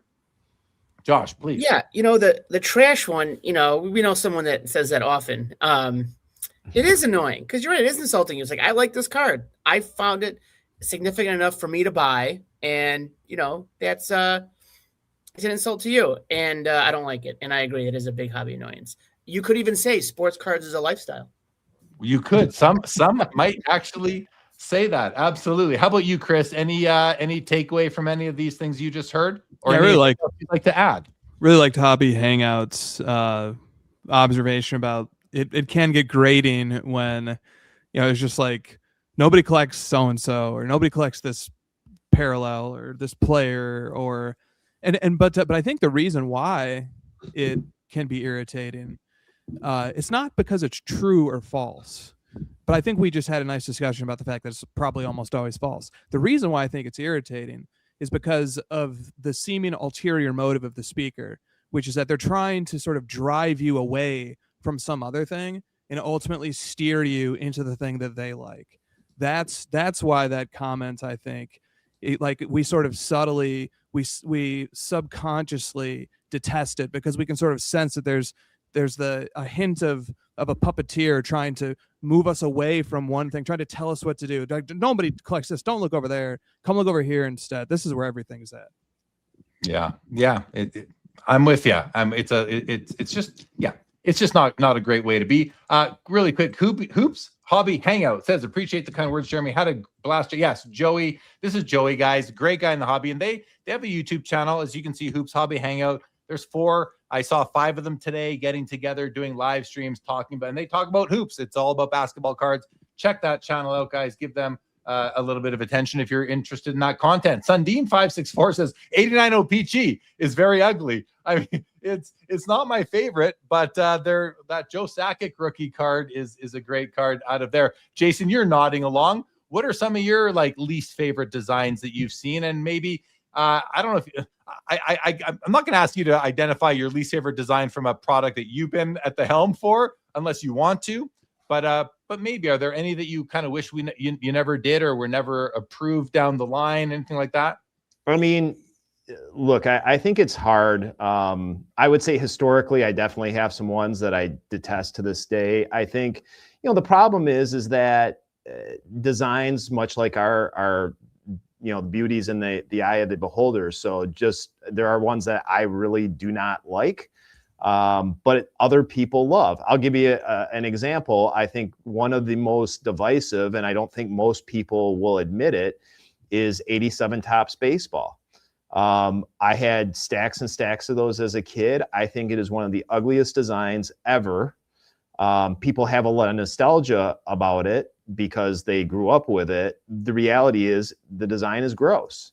91 Fleer baseball is the same. And as somebody who manages the Fleer brand, I'm happy to say, I mean, that yellow design is about as grating as it possibly could get. But there are people who love it, that find beauty in it, right? So, it's hard. I think it's all personal preference at the end of the day. Oh, absolutely it is. I don't mind 87 Topps baseball. The Bo Jackson, I want to grab the Tiffany version for my collection one of these days. I think I was looking at one on Fanatics Collect going off tomorrow night.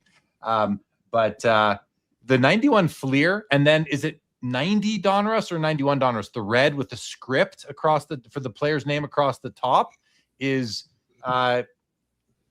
do you know what do you guys know the design? Come on, Josh, you know the design?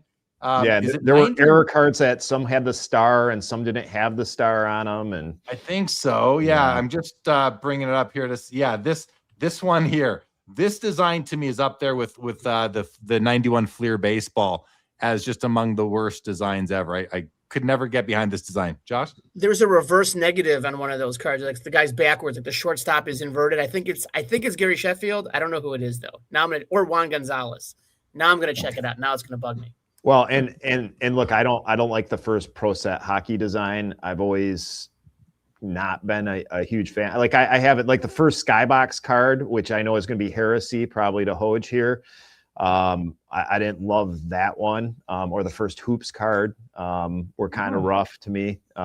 Look, but again, like I think you can not like a design and still have nostalgia for it because it was key to your childhood. But look, I think everybody sees those designs every year, and it's hard for me when I hear people criticize some of our designs because you're not going to like every one, right? You're just not. If you did, I think there'd be something wrong because, again, the beauty is in the eye of the beholder, and there's going to be some designs you love and that strike a chord with you, and there's going to be some that you just go, yeah, I wouldn't collect that.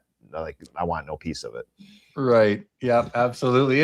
And the other thing that's sort of interesting is that as time goes by, some of those sets that I thought were ugly when I was younger, I now think are awesome. Like your taste change, you grow nostalgic for things that you remember from your past, and you kind of wish you can go back and accumulate more of it. So you don't have to do it now at today's prices in many cases, which brings me to sort of the situation that many people are in, trying to figure out what's the next big thing going to be.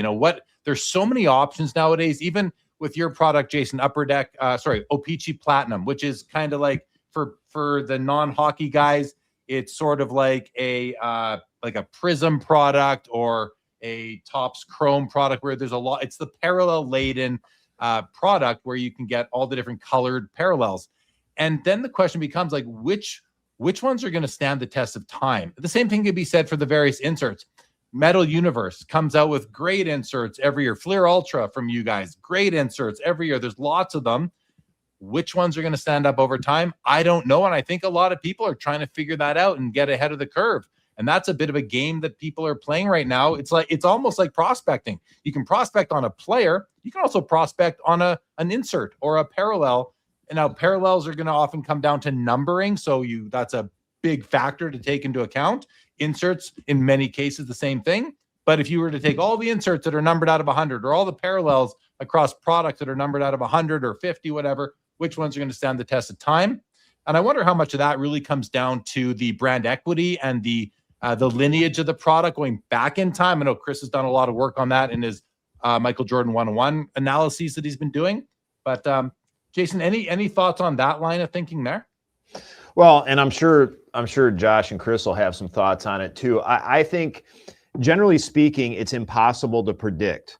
If you look, you know, a lot of the, I would say, chased after sets now or historical inserts were not appreciated when they came out, and in many cases they were closeouts. They were put on the shelf at local card shops, and they couldn't sell them. It takes years and years for people to go back and get excited about certain things, and sometimes it just takes one collector to spark intrigue in a set, or start buying them, and then people go, oh wait, that was pretty cool. You brought up O-Pee-Chee Platinum. O-Pee-Chee Platinum the first couple of years did not sell at all. Now I would say most hockey collectors see that as one of the staple products on the calendar, but hockey collectors didn't get it at first. When I look back at Fleer Retro and Fleer Showcase hockey, those were dogs when they came out. Nobody wanted them. You look back at the early 90s, mid 90s basketball sets, those didn't sell well. They didn't. They didn't do well at all. Topps Chrome Basketball, when it first came out, was a retail only release. The hobby shops weren't all that interested in it, right? And now it's viewed as this critical set. So I think anybody saying that this is going to be the key card of the key set going in the future, like, it's impossible to predict. It just is. You know what's funny? I'm just thinking back. You talked about how Fleer Ultra and Showcase, they were dogs in the early to mid teens. And I remember talking to Billy Celio, senior product manager at Upper Deck, back in probably 2018, 2019, 2020.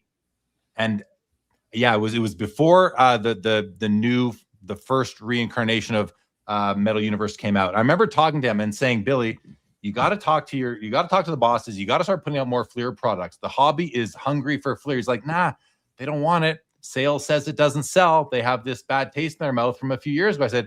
I said, Billy, trust me, it's going to work this time. People want Fleer products. And now look, now it's happening. So a soft pat on the shoulder for myself for seeing that ahead of time and call. I don't know that I had any influence on what happened there, but I think that when you follow this hobby as close as I have for so long, and when I say follow, I mean the hobby. I'm not into the weeds of everything, or at least I haven't been forever. But you get a sense of where trends can head, and you might. It's hard to pick, Jason, like you said, what's going to be popular down the road. But I think that there are some people that might have a bit of an insight that might be more accurate than other people, and that might just come from having a feel for the collector mindset. Yeah, I'd like to hear from Josh and Chris, because I know they both love like 90s basketball stuff, and that was a particularly hard period for manufacturers to sell cards at that point.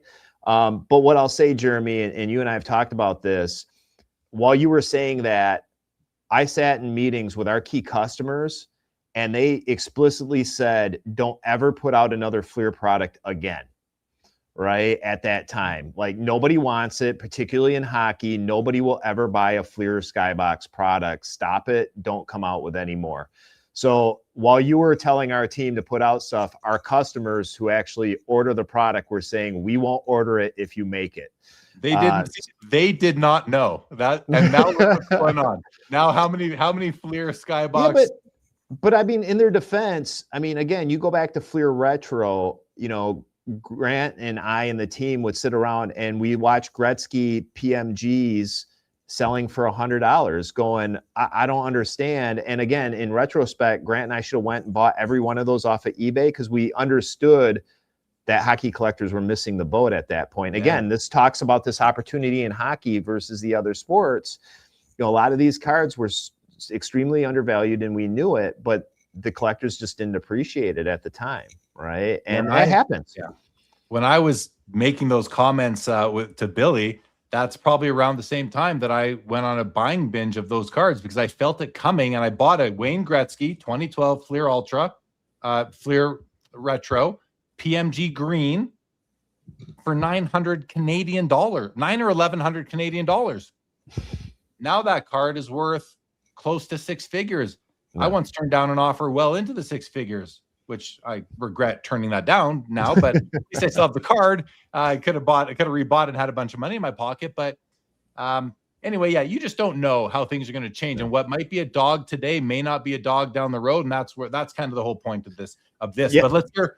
Yeah, go ahead, Jay. Yeah, let's hear from Chris and Josh, because they're students of this. I mean, they've seen this, especially on the basketball side over the years. Guys, Josh, go ahead, or Chris, whoever. Yeah, sure. I'll go. I completely agree with Jason. I don't think it's possible to predict it, but I'm gonna ratchet up the stakes and say that I think this is one of the biggest questions that collectors, and I'm looking at this from the collector side, not from the manufacturer side. Like, as collectors, we're trying to figure out what matters just as much as the manufacturer is, and I think that that this is the question for me as a collector for the next 5-10 years, is thinking about it, figuring it out. I think one thing that plays a role is that in order for a card to even have a shot at transcending its peers, it needs to somehow get on the main stage, and everybody needs to have a chance to really look at it and compare it to the options. And I think that's like one big question, is like, how does a card get onto the main stage? How does it get into the hobby's consciousness? How does it penetrate into collectors' minds and cause them to actually consider it as a rival to some of the other cards that they already collect and like a lot? And I think also sometimes time is needed, because with time comes perspective, and comes the opportunity for lineage and tradition to develop. And those things can really shape how a card looks, and we just can't know what those things are going to be in the future. So one player I obviously collect is Nikola Jokic of the Denver Nuggets. And from his rookie season, he was featured in some products like Prism, which would go on to become very popular. And then he was featured in other products like Clear Vision, which were one-offs. He was in Clear Vision. It came during his rookie season, and it ended after his rookie season. It was a one-season product. And in the moment, you just don't know. Is Clear Vision ever going to have the opportunity to, produce meaningful cards for a number of different players in a number of different sets, so that it can sort of enter the public consciousness and enter the stage? Or is it just going to ride up into the sunset? And then the final thing I'll say on that is that this is perhaps the most interesting turn that I've made as a collector, is that more and more recently, I've taken an interest in the products like the Clear Vision that are obscurities. That something about this era of the mass dissemination of information and seeing everybody post the same card over and over again has really driven me to want to find those forgotten artifacts. And what if that becomes a trend? How would you predict that? How would you predict the trend that the most popular and iconic cards would start to sort of lose some of their luster, and the ones that are completely obscure and hidden, those would start to become the most sought after ones? It's like this ebb and flow, and then once the obscurity thing, maybe it has its run, and then it goes back to the more iconic and well-known cards again. It's just, I'm with Jason. I don't think you can predict this. I think it just happens. Very difficult to do. Absolutely. Josh, any thoughts on the topic? Two thoughts, and I'll also have a personal story that can kind of relate to this. I agree. You can't ever predict their time market or anything. And I'm terrible at it, because I just buy stuff that I like. I've got a whole shoebox full of Kyle Calder cards, so don't listen to me for any advice on time in the market. But I do remember as a kid in the 90s going to my local store, you couldn't find Fleer Skybox basketball. All you had was Upper Deck. And I love Upper Deck basketball to this day, like Diamond Dimensions, SP, Authentic, my favorite cards. SP Profile out of 100, my favorite cards to this day, because it's the only ones you could find at my local shops. Awesome. Good. All right. I'm going to go to some comments, guys. Let's see what the chat's talking about. They've been sharing their thoughts along the way. A couple back to annoyances still. Carl from Oz. What's up, Carl? Definitely lack of pricing displayed on cards at card shows. Same here.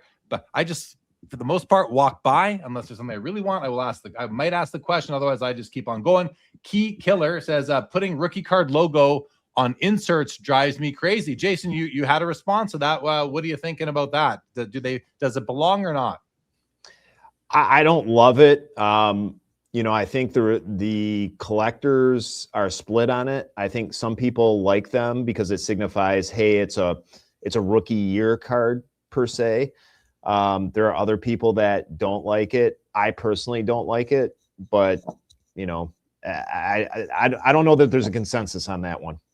Yeah, I think I'm in the other camp. I kind of like it because for my collecting, not like let me just say, for my own collecting, I am willing to hold a rookie year card in place of an actual rookie card of that specific player in my collection, because it's really, to me, it's kind of just as important that it comes from the rookie year. Sorry, Victor, but for me, it's as meaningful that it came out of the rookie year product and set. I grew up with the Beckett definition, and the definition is the rookie card is in the base set. And I know. I am biased, and I will probably always sit in that definition, whether it's good or not. I think what we've seen is that definition means a lot less to some people than others at this point. Yeah, and I'm not saying that my thoughts are correct or anyone should follow them. I recognize I'm in the minority there, but that's just for. I'm not sure you are. Maybe not. Maybe not. I feel like I am, but maybe not. Dylan, okay, you got in a bit of trouble with the 87 Topps comments, Jason. Here we go. Double D Dylan says, I'm currently looking at an entire row of 87 Topps on my wall, and they are glorious. Chris C says, 87 Topps is great. Go wash your mouth out.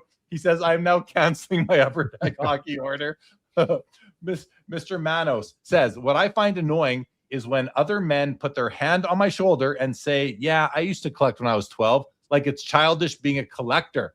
That's a fair one. I recently saw just a comment on a post somewhere, some guy comes in and is like, oh, what are you guys still doing collecting cards? And you just don't understand that it's more than just collecting cards. Anyway, we don't need to defend what we're doing. We know why we do it. But yes, that's I think a valid annoyance. Chris C says sticker autos and redemptions. I'll tell you one thing about those. For me, at least, sticker autos, they don't bother me. I just don't collect them. It's easy for me to put a boundary on my collection and say, personal collection policy, no sticker autos.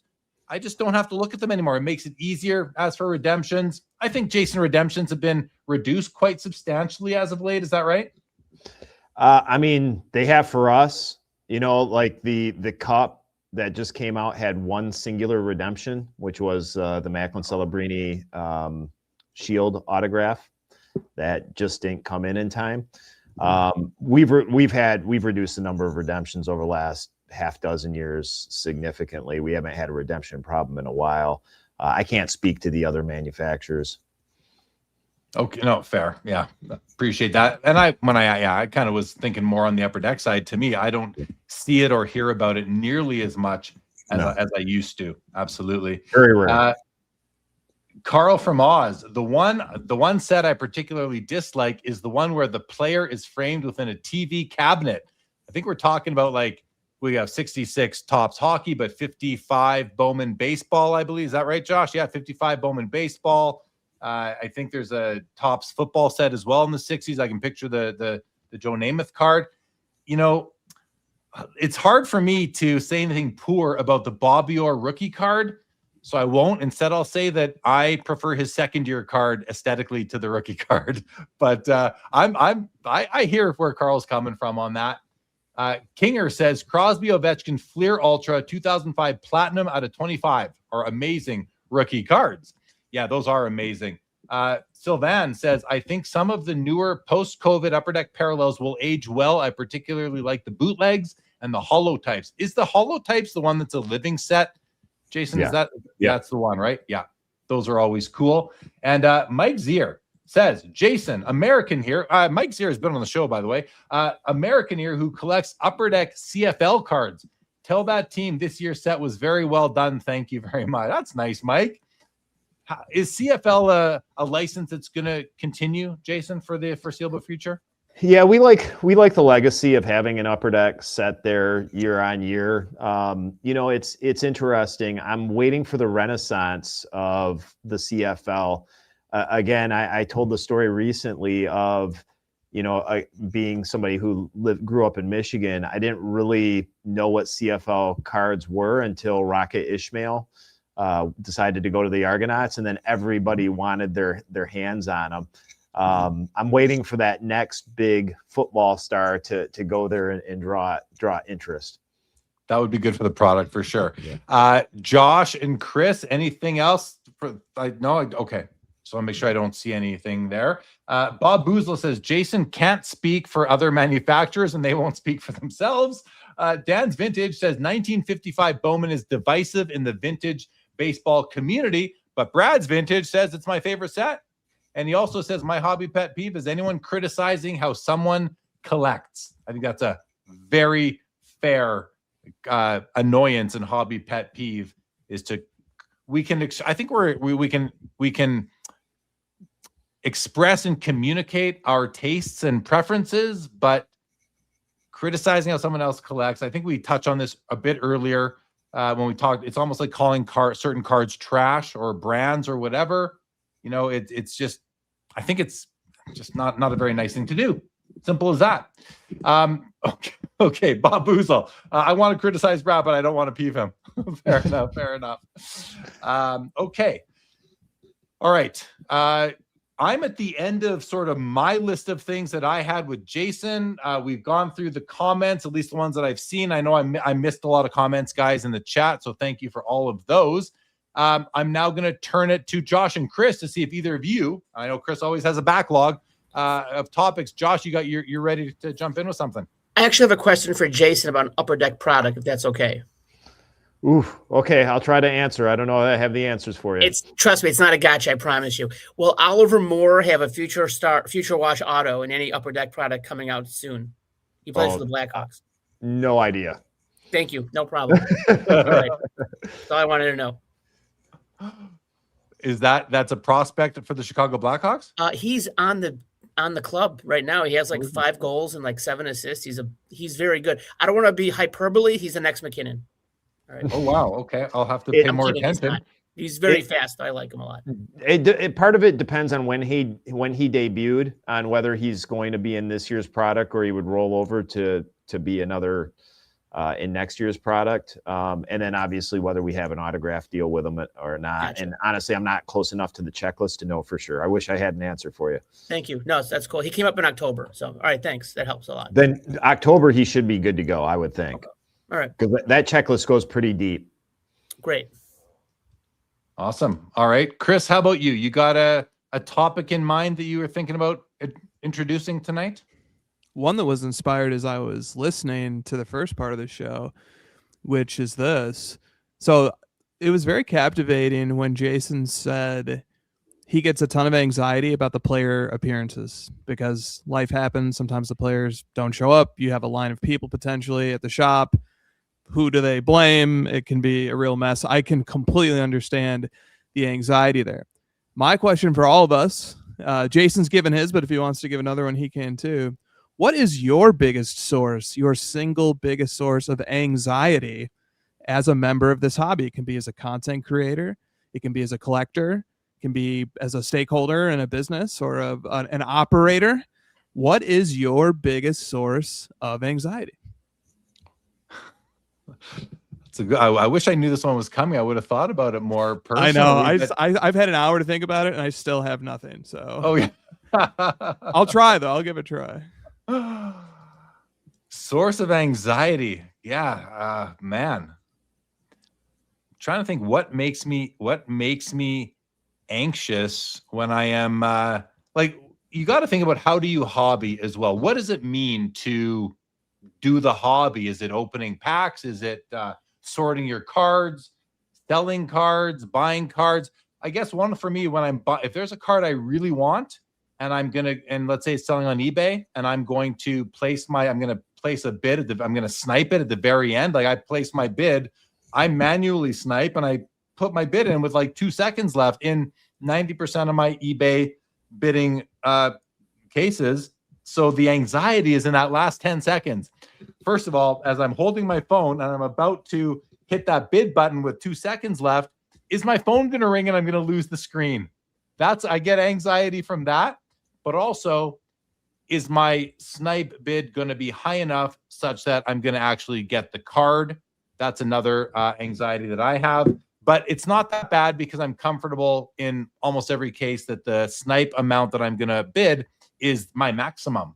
And so if I don't win it, I just simply don't win it. So those are the ones that come to mind for me. It's kind of in that realm of buying cards. Selling cards, I don't think I have any anxiety, and I really only sell cards for the most part at card shows.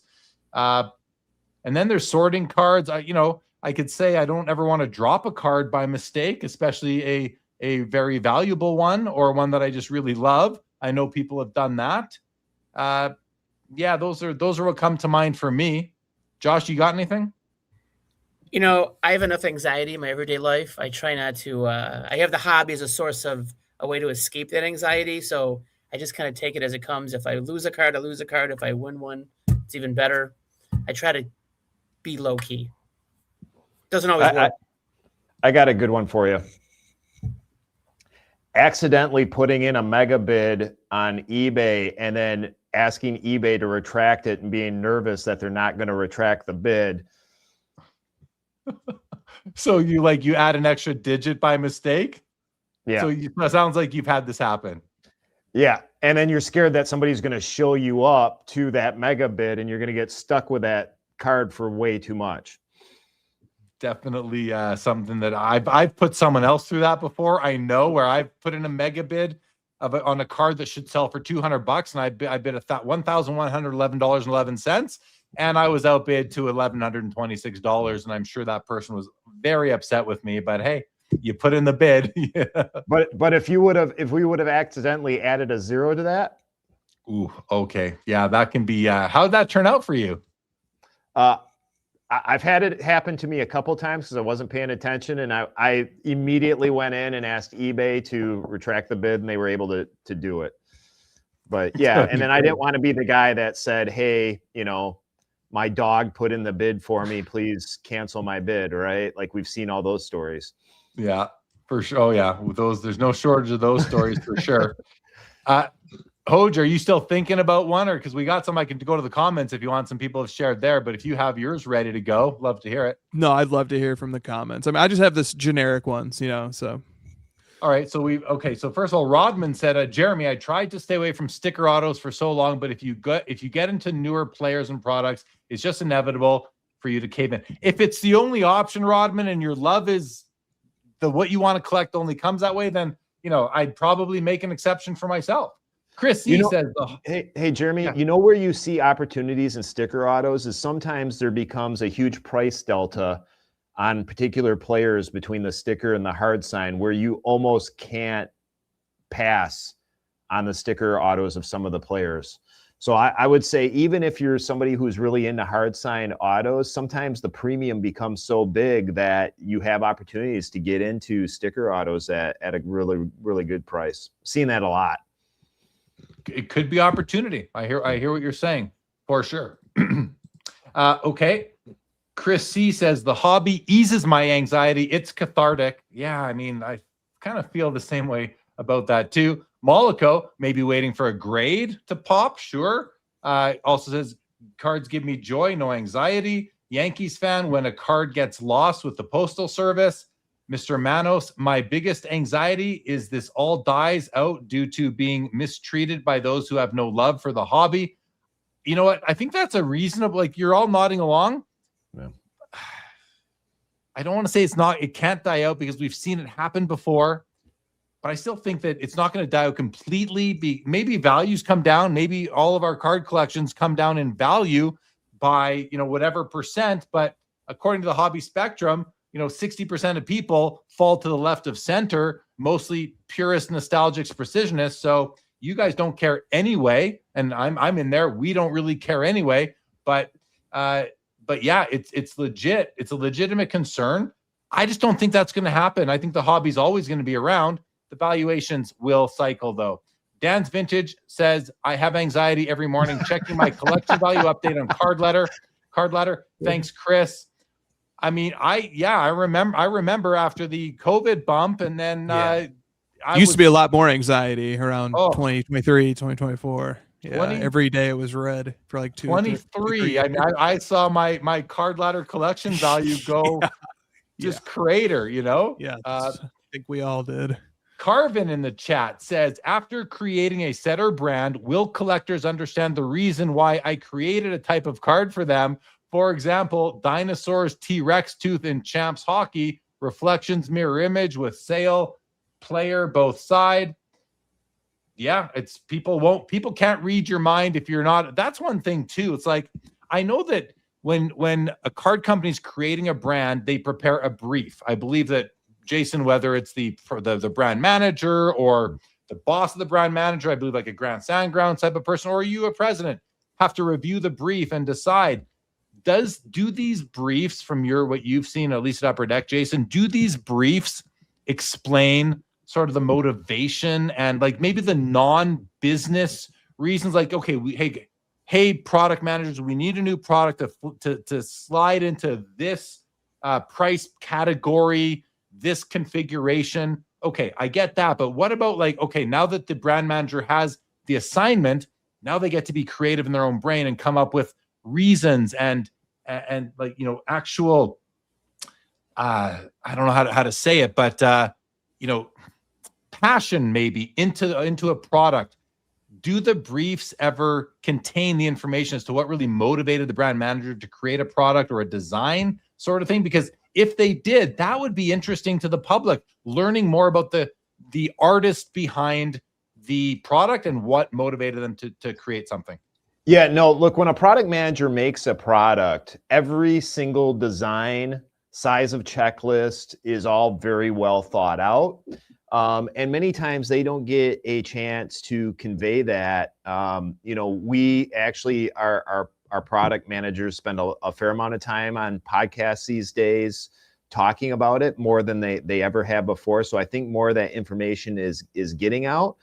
But a lot of it never sees the light of day. I mean, perfect example, if you go back to Precious Metal Gems, you know, hearing Jean McLeod now talk about her design inspiration when she was making those cards, it was really 30 years later that we finally got the story behind the thought process behind those cards.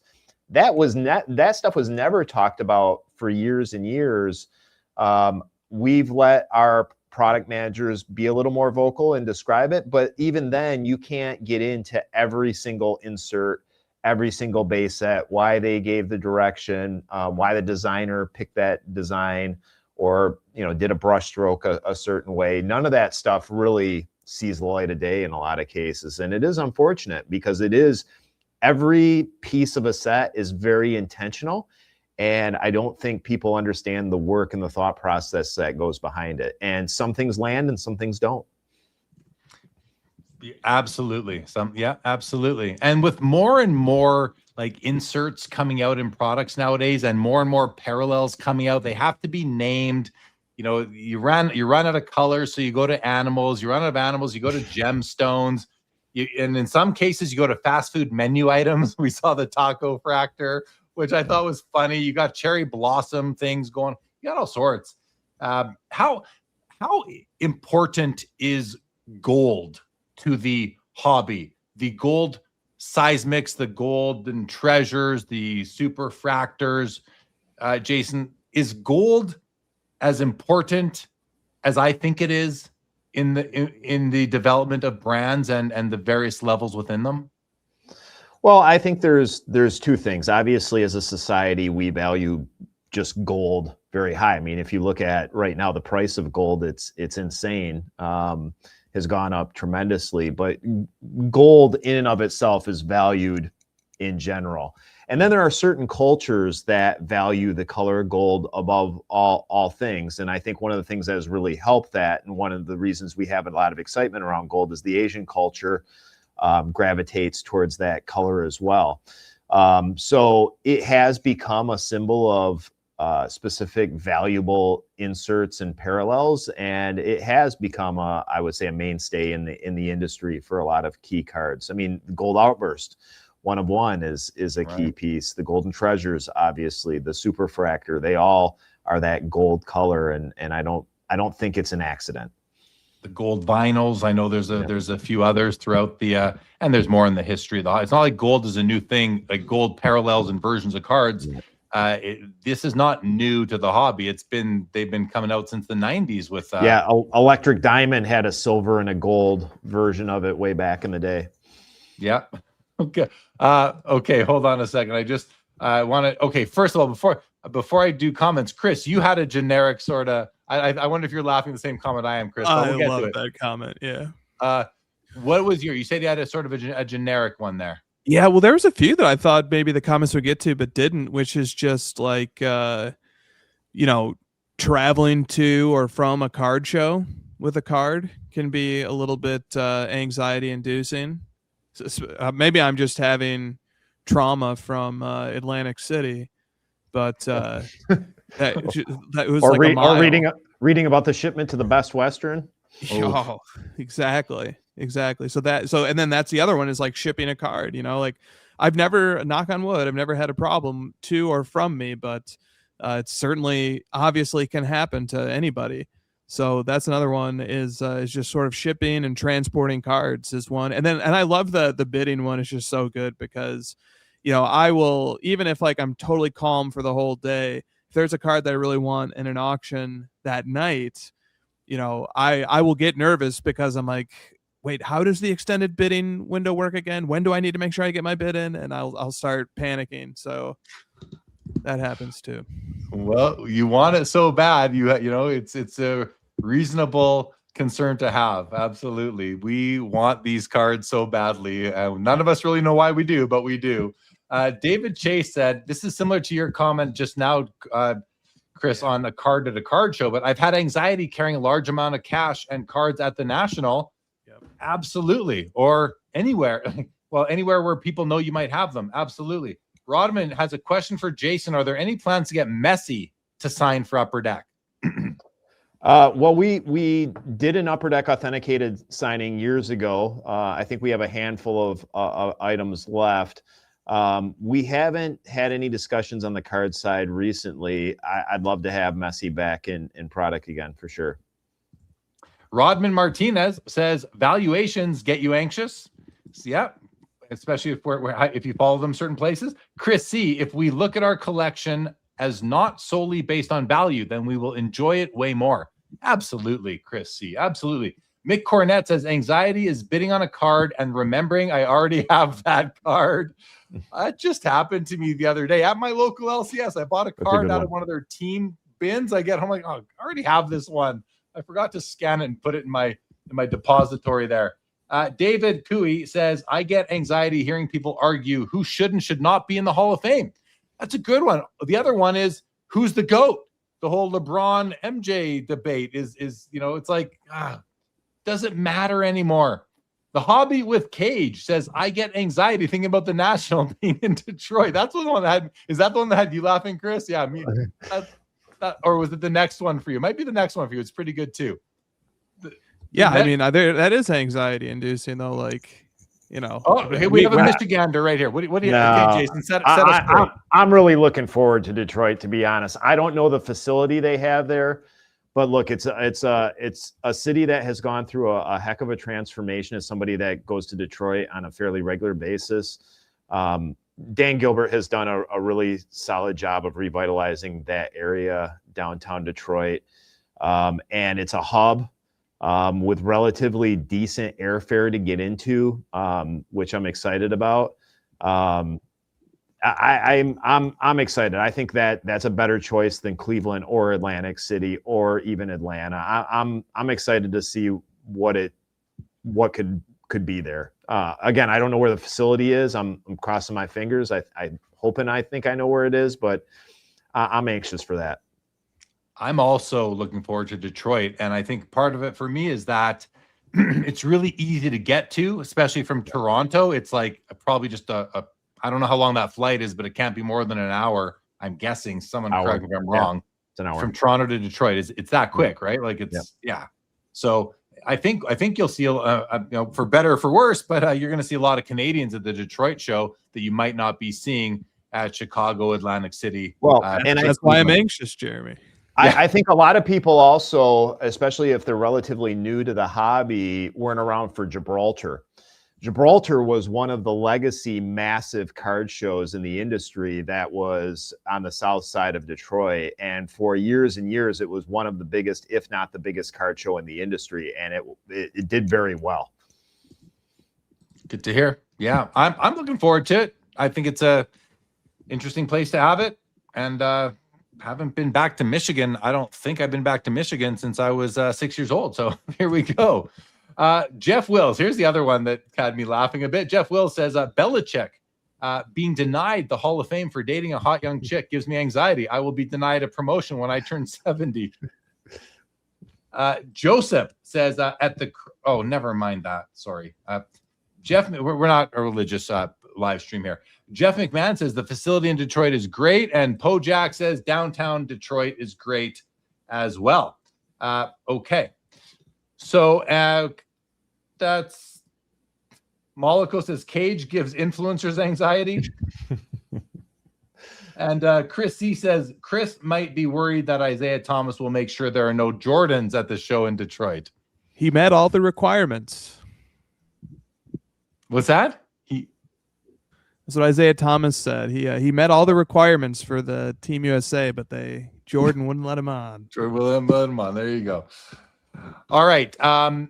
Jason, anything else you wanted to chat about? Anything that's come up in your mind as we've been going through the show? I mean, you've stuck it out here for 2 hours and 2.5 hours already. I wasn't sure how long you were going to stay for, but this has been great, man. Anything else on your mind? No, I mean, we covered a lot. So, and Chris and Josh got to get their fair share here. So I can shut up. Well, yeah, and you're welcome to stick around. Absolutely. Josh, Chris, over to you guys. Anything further from you? There is a topic that someone brought up into the chat that we can raise. And I got to admit, I don't know too much about it aside from a few things I saw, I think just on social media like today. So I can bring that one up momentarily, but I want to go to Chris first and see if you had another topic to introduce. Yeah, I do have other topics, but I'll pause just for a second just to see if anybody wants to, chime in on what's been said so far, or if Josh wants to bring a topic to the table here. But I do have, I've always got more ready to go. Yeah, I think you're good. I think Josh, you're good, or yeah? Good. I want to hear what he has to say. Well, my other topic was the complete polar opposite of the anxiety one. I kind of came with the heads and tails today, but the other one is just, it's going to sound like a corny, generic question, but it's a very serious and important question. If you actually care about what you were talking about earlier, Jeremy, which is curating your hobby experience. Like somebody had a comment in the chat where they just basically said my hobby experience improved once I just completely turned off Instagram. And that's great if that works. But you kind of came back and you said, well, but you can also curate it. So you don't have to throw the good and the bad all out at the same time. So anyway, the question that I had was, so now instead of what gives you anxiety, what is it that you do to gin up your excitement for cards? Or what is it that gets your hobby juices flowing? And I know for me, it's something super specific. And again, this was inspired by the first half of this show. Both of these questions came to me listening to the first half of the show. And it was when Jason was walking through some of the cards that some of the new cards that are coming out. But really, it was when I saw the presentation in person of some of these cards where like I was seeing like a new product was being just described, and like I just went to my phone and for the first time ever I wanted the product. I never thought about it before, and I say, no, I think Michael Jordan has some cards in this product, and it's not really from the era that I normally collect, but just seeing the designer of the product talk about it made me open my eBay app and start looking at things and start thinking about buying things. And that's what I curate my hobby experience for. I curate my input, my content input into things that make me want to go do stuff in the hobby. And so that one way is like a presentation or a discussion of like why a card was made, what the thought behind it was. And it doesn't have to be the perfect answer. It doesn't have to be some great elaborate, lineage of this, it doesn't have to be anything crazy. It just has to be somebody just being like, yeah, I really like the way this looks, and here's why I like the way it looks, or this was what I thought was kind of cool about this. And just that alone gets the juices flowing for me, and then I'm just off to the races. And maybe it's to make a piece of my own content. Maybe it just fires me up to sit down and work on my daily work for a while. Maybe it gets me fired up to go look for some cards add to my collection or whatever. So that's the question I turn to all of you is, what if you ever have thought about this? Because maybe it's just natural. You don't have to think about how to curate it. But if you have, what is it that really, above all else, gets your hobby excitement, gets your creative juices flowing to do something to move the ball forward in your own collecting life? Such a good question, Chris. I love the topic, and I'm taking notes as you're talking because so much came to mind for me. So before I go and talk for 5 minutes, why don't we hear from the other guys? Because I know that I tend to do that. And Jason or Josh, whoever, do either of you have you're pointing to Jason. Jason, do you have a response to that? I would say it's twofold. So working at Upper Deck, when somebody on the team comes up with a new concept that I know is going to absolutely smash or get people excited, that really gets my juices flowing. And then it's the rush of getting it to market before somebody else potentially comes up with that concept as well, right? It's really getting excited. Hey, we got to put that out. We've got a couple brand new sets coming out. We have a set called Tableau that's coming out that has a really exciting new rookie card in it that I think everybody's going to be really excited about. But when the team comes up with a concept, I get super excited and really want to help them make that happen. As far as from a collector standpoint, I think it's when you discover something kind of like what Hoj has gone through with some of the stuff that he's been digging into, is when you find an insert set or historical set that is new to you and maybe it's under the radar a little bit, is trying to get out and get into it before other people kind of catch on, right? It's kind of that rush to go and find those cards and get into it. It's kind of like you were talking about identifying the Fleer stuff early, right? Yeah, having that first mover sort of vision and advantage as well.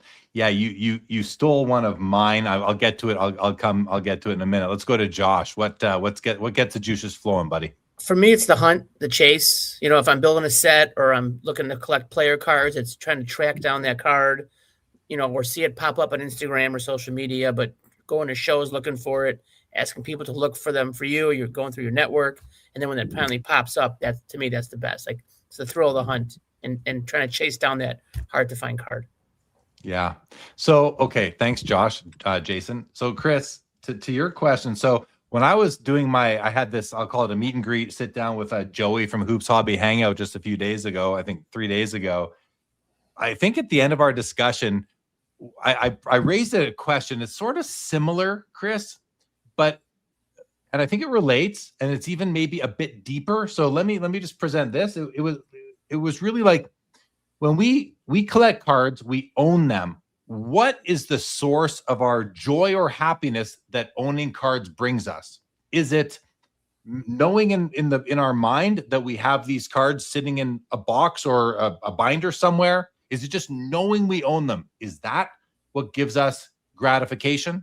Is it taking out these binders and boxes and looking at the cards, actually putting our eyes on the cards and enjoying their aesthetics, feeling the history? Like, is that where the joy comes from? Is it the aesthetic? Is it the player? Is it the history? And then when you're not looking at your cards or soaking them in, do you still have is it pride of ownership because you own something and you know that you own it? It's another hard concept for me to really articulate what I'm getting at here. So I'm trying my best, but it's like, where is the joy? Why do we collect these things? What does it add to our lives? I know we say it's a lifestyle. We love these things. We don't really know why. And I feel all of those things. There's also the community aspect. The community is a huge part of the hobby, especially in the 2020s, let's say. So that's a conversation that Joey and I had the other day. And it was like we were both kind of like, yeah, I'm not really sure how to articulate it, but where the question, I'll just say it one more time, is like, where does the joy derive in owning cards, and how does it how do you manifest it? Like, if you're driving home from work in your car, there's no cards. Are you loving your collection while you're driving home from work and there's no cards with you? Or is it just knowing you have them? I think for me, they're all part of it. Okay, I'll table that for a moment. Jason, I knew it would be better for me to talk after you guys, because instead of me stealing your answers, I let you steal mine this time. Discovering something that I didn't really appreciate in the past. I've recently taken a big liking to Pacific patch cards from the 2000 to 2004 era. I'm like, I went to Eastridge the other day and I bought one I already had. I love these things so much, by mistake, but it was $10. It's okay. They're cheap. They look good. You get a different player selection. That's something that brings me joy in the hobby.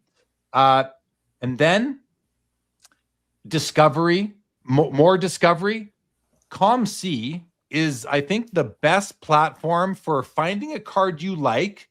And then the way they're structured, you can then click on the set it comes from, and then you can see all the other inserts from that set. I do this with the Fleer products because that's how I know what there is. That's where I go to learn about what they all look like and what see the different cards that are available, ones I can pluck.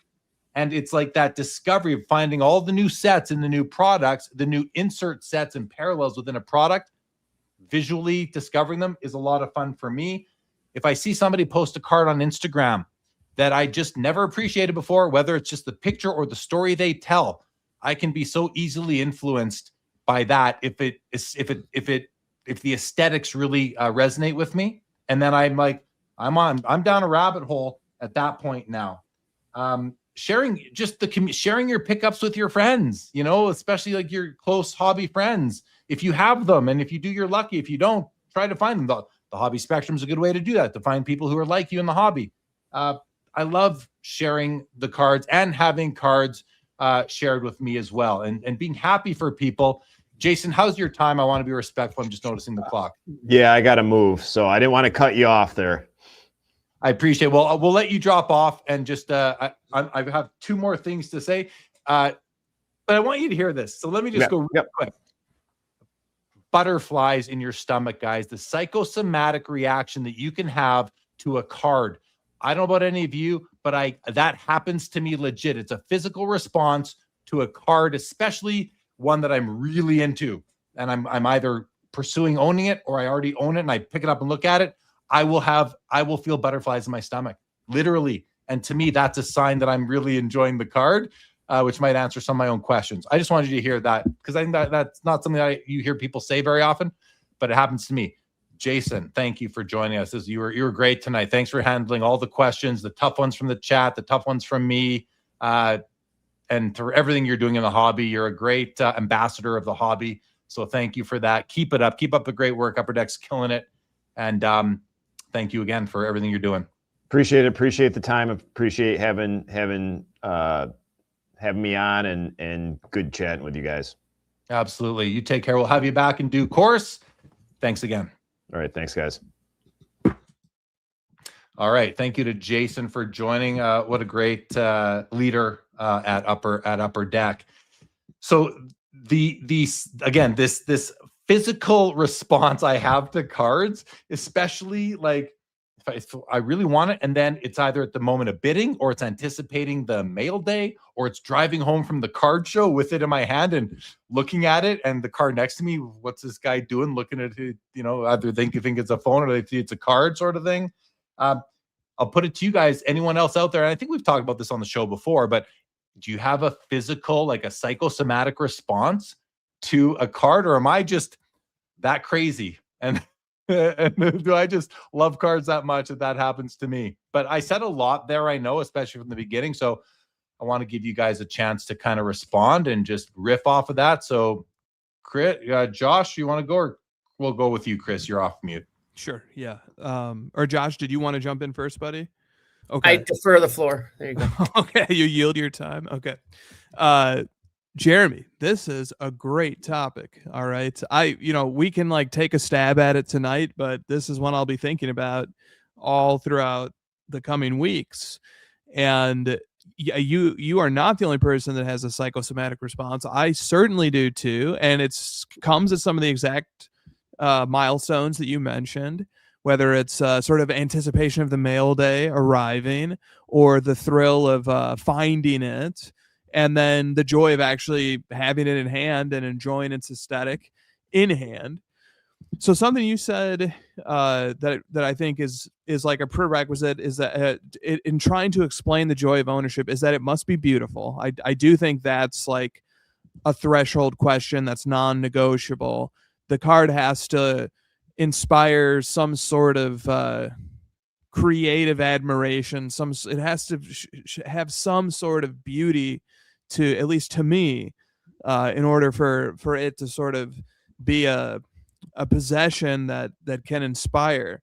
And this is definitely subconscious. That's why like you going to the psychosomatic aspect of it is huge, because it isn't something that we just like tell ourselves, okay, self, time to be excited now. It works the complete opposite way. We feel the excitement and then we say, why is this happening? Like, well, how do I explain this? So it is something that's happening on a subconscious level. It's not something that we choose. It's something that chooses us. Although maybe our lifetime of choices kind of inadvertently built up to this is the way that we work, but nonetheless, it is the way that we automatically work. It's not something that we force.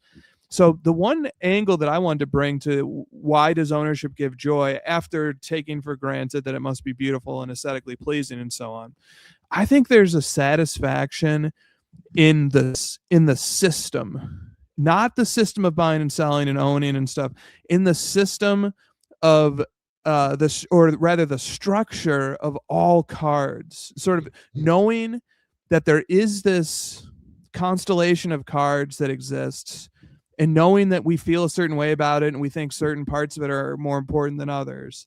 Maybe we think certain players are the most desirable, or certain types of cards or certain sets are the most desirable, or we think that some are undervalued and under the radar. But these are all reasons to get that will get us excited.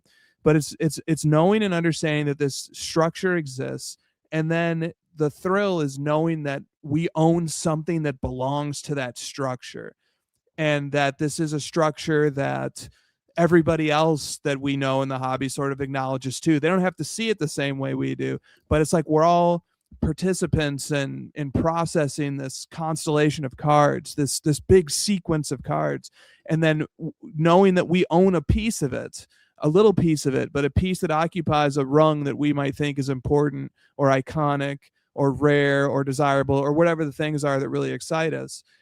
I think it's the system. I think it's the structure. And I think this is one of the reasons why, for me personally, not to just like randomly throw a stray shot at other collecting worlds, but like this is why memorabilia or NFTs or these other categories don't do for me what sports cards do for me, is because they don't have the structure. They don't have the constellation of cards and all of the tradition and the styles that were used to make them, and the shared history and the shared experience that we all have had as collecting these cards throughout the generations. I think that's part of it. I think that's part of why I just can't replicate the structure that sports cards have as this universe of knowledge. That structure just doesn't exist in these other areas. And like there's something about sports cards and the way that they're grouped into sets and the way that the sets repeat over time and how they've evolved and built on each other. It's just, you can't, it would be so difficult to recreate that. And it is that aspect of cards, I think, that really is what keeps bringing me back to it, and knowing that I own a piece of that structure. Yeah, that's a very like umbrella type of outlook, right? You're looking at the structure of the hobby, the way it has evolved over the decades. The structure has been there. The concept of a set, putting numbers on the cards in a set itself, is kind of the beginning of that structure. Jefferson Burdick's work to add labels to all the sets and formally organize the history of cardboard is part of that structure. And then the the complexities as time goes by and it evolves, multi manufacturers, multi licenses eventually, and then multi sets, and then multi sets within sets, and then multi parallels within sets within sets. It's like never ending. I don't know how many more evolutions of that there could possibly be, but when you look at it that way, it's the because you as Bob Boozle, there's a new collect alert here. I don't know if you saw it, but Chris Hoge fire shots at mem collectors. You weren't doing that, obviously, but it is a different structure. Yet I think that the mem collectors would say, well, there's jerseys and gloves and skates and balls and pucks and all those sorts of things too. But it's different. They're not. You're not going out and collecting the game used bat from every player of the year in the whole year, like you would put together a set in a binder with pages sort of thing, or whatever your set is. So, and that is, Chris, I think what I'm always struggling to defend the fact that I have really close to zero interest in collecting memorabilia, but I love cards. I don't care that I could get a jersey for cheaper than a card. I don't collect jerseys. Like, I could also buy a car for cheaper than I can buy. I talked about I can't afford a Ferrari, and I'm not trading in my Joe Jackson for a Ferrari. Like, no, thank you. I want to have the Joe Jackson card. So the fact that I think you've helped me understand maybe why it is that I have less interest in memorabilia. There's other reasons too, but from a structural perspective, that might be it. So I thought that was an interesting thought right there. The human mind too, Jeremy, it craves that structure. The human mind craves the pattern, and the more complex it gets and the more rich it gets historically, the more it sucks us in. I think structure is a big part of this. Yeah, and I was going to say, when I said I know, I thought you were saying that I thought you said my mind, your mind creates structure. So that's why I said I didn't mean your mind. Then I heard human. Okay, yeah, that makes sense too. Because the human race is always trying to make order out of chaos. I mean, that's what government is. That's what anything organized is. That's what any structure is trying. I'm not saying there isn't chaos within certain structures in society, but you're right. The human mind does crave order and understanding of things. We're lucky that we're human for that reason. Josh, any response to that line of discussion? Several things. First, we all love lists. And as sports collecting, as sports fans, we all love lists. So yeah, that just echoes Chris's point. But I'll tell you what, two things. I think we don't like memorabilia or don't collect memorabilia as much because we don't have a nostalgic memory of opening packs of memorabilia. You have a nostalgic memory of opening packs of cards. And that's why I collect. That's what I love collecting cards, because it reminds me of my childhood, reminds me of being a kid and going to the shop, opening 89 Upper Deck packs, 90 Fleer, so that's why I love collecting. That's the emotional or physical response I get is it's a piece of my childhood that obviously can't get younger, but those cards remind me of what it was like to be a kid, and that's why I love collecting. I love collecting vintage because I do like history of sports, history of baseball and hockey and football. I think it's great. So that's why I collect. And I do have some memorabilia. I like tickets. I like tickets to me, tickets are closer to cards than memorabilia, but I don't know. I could be wrong on that. Just my own framework. I mean, I'm a Frank Thomas collector too, so I have a few Frank Thomas. I have a bat and a hat and a jersey, that he wore, and I would go and see him and play as a young kid. And yes, so no, this is great. This is great. Do you know?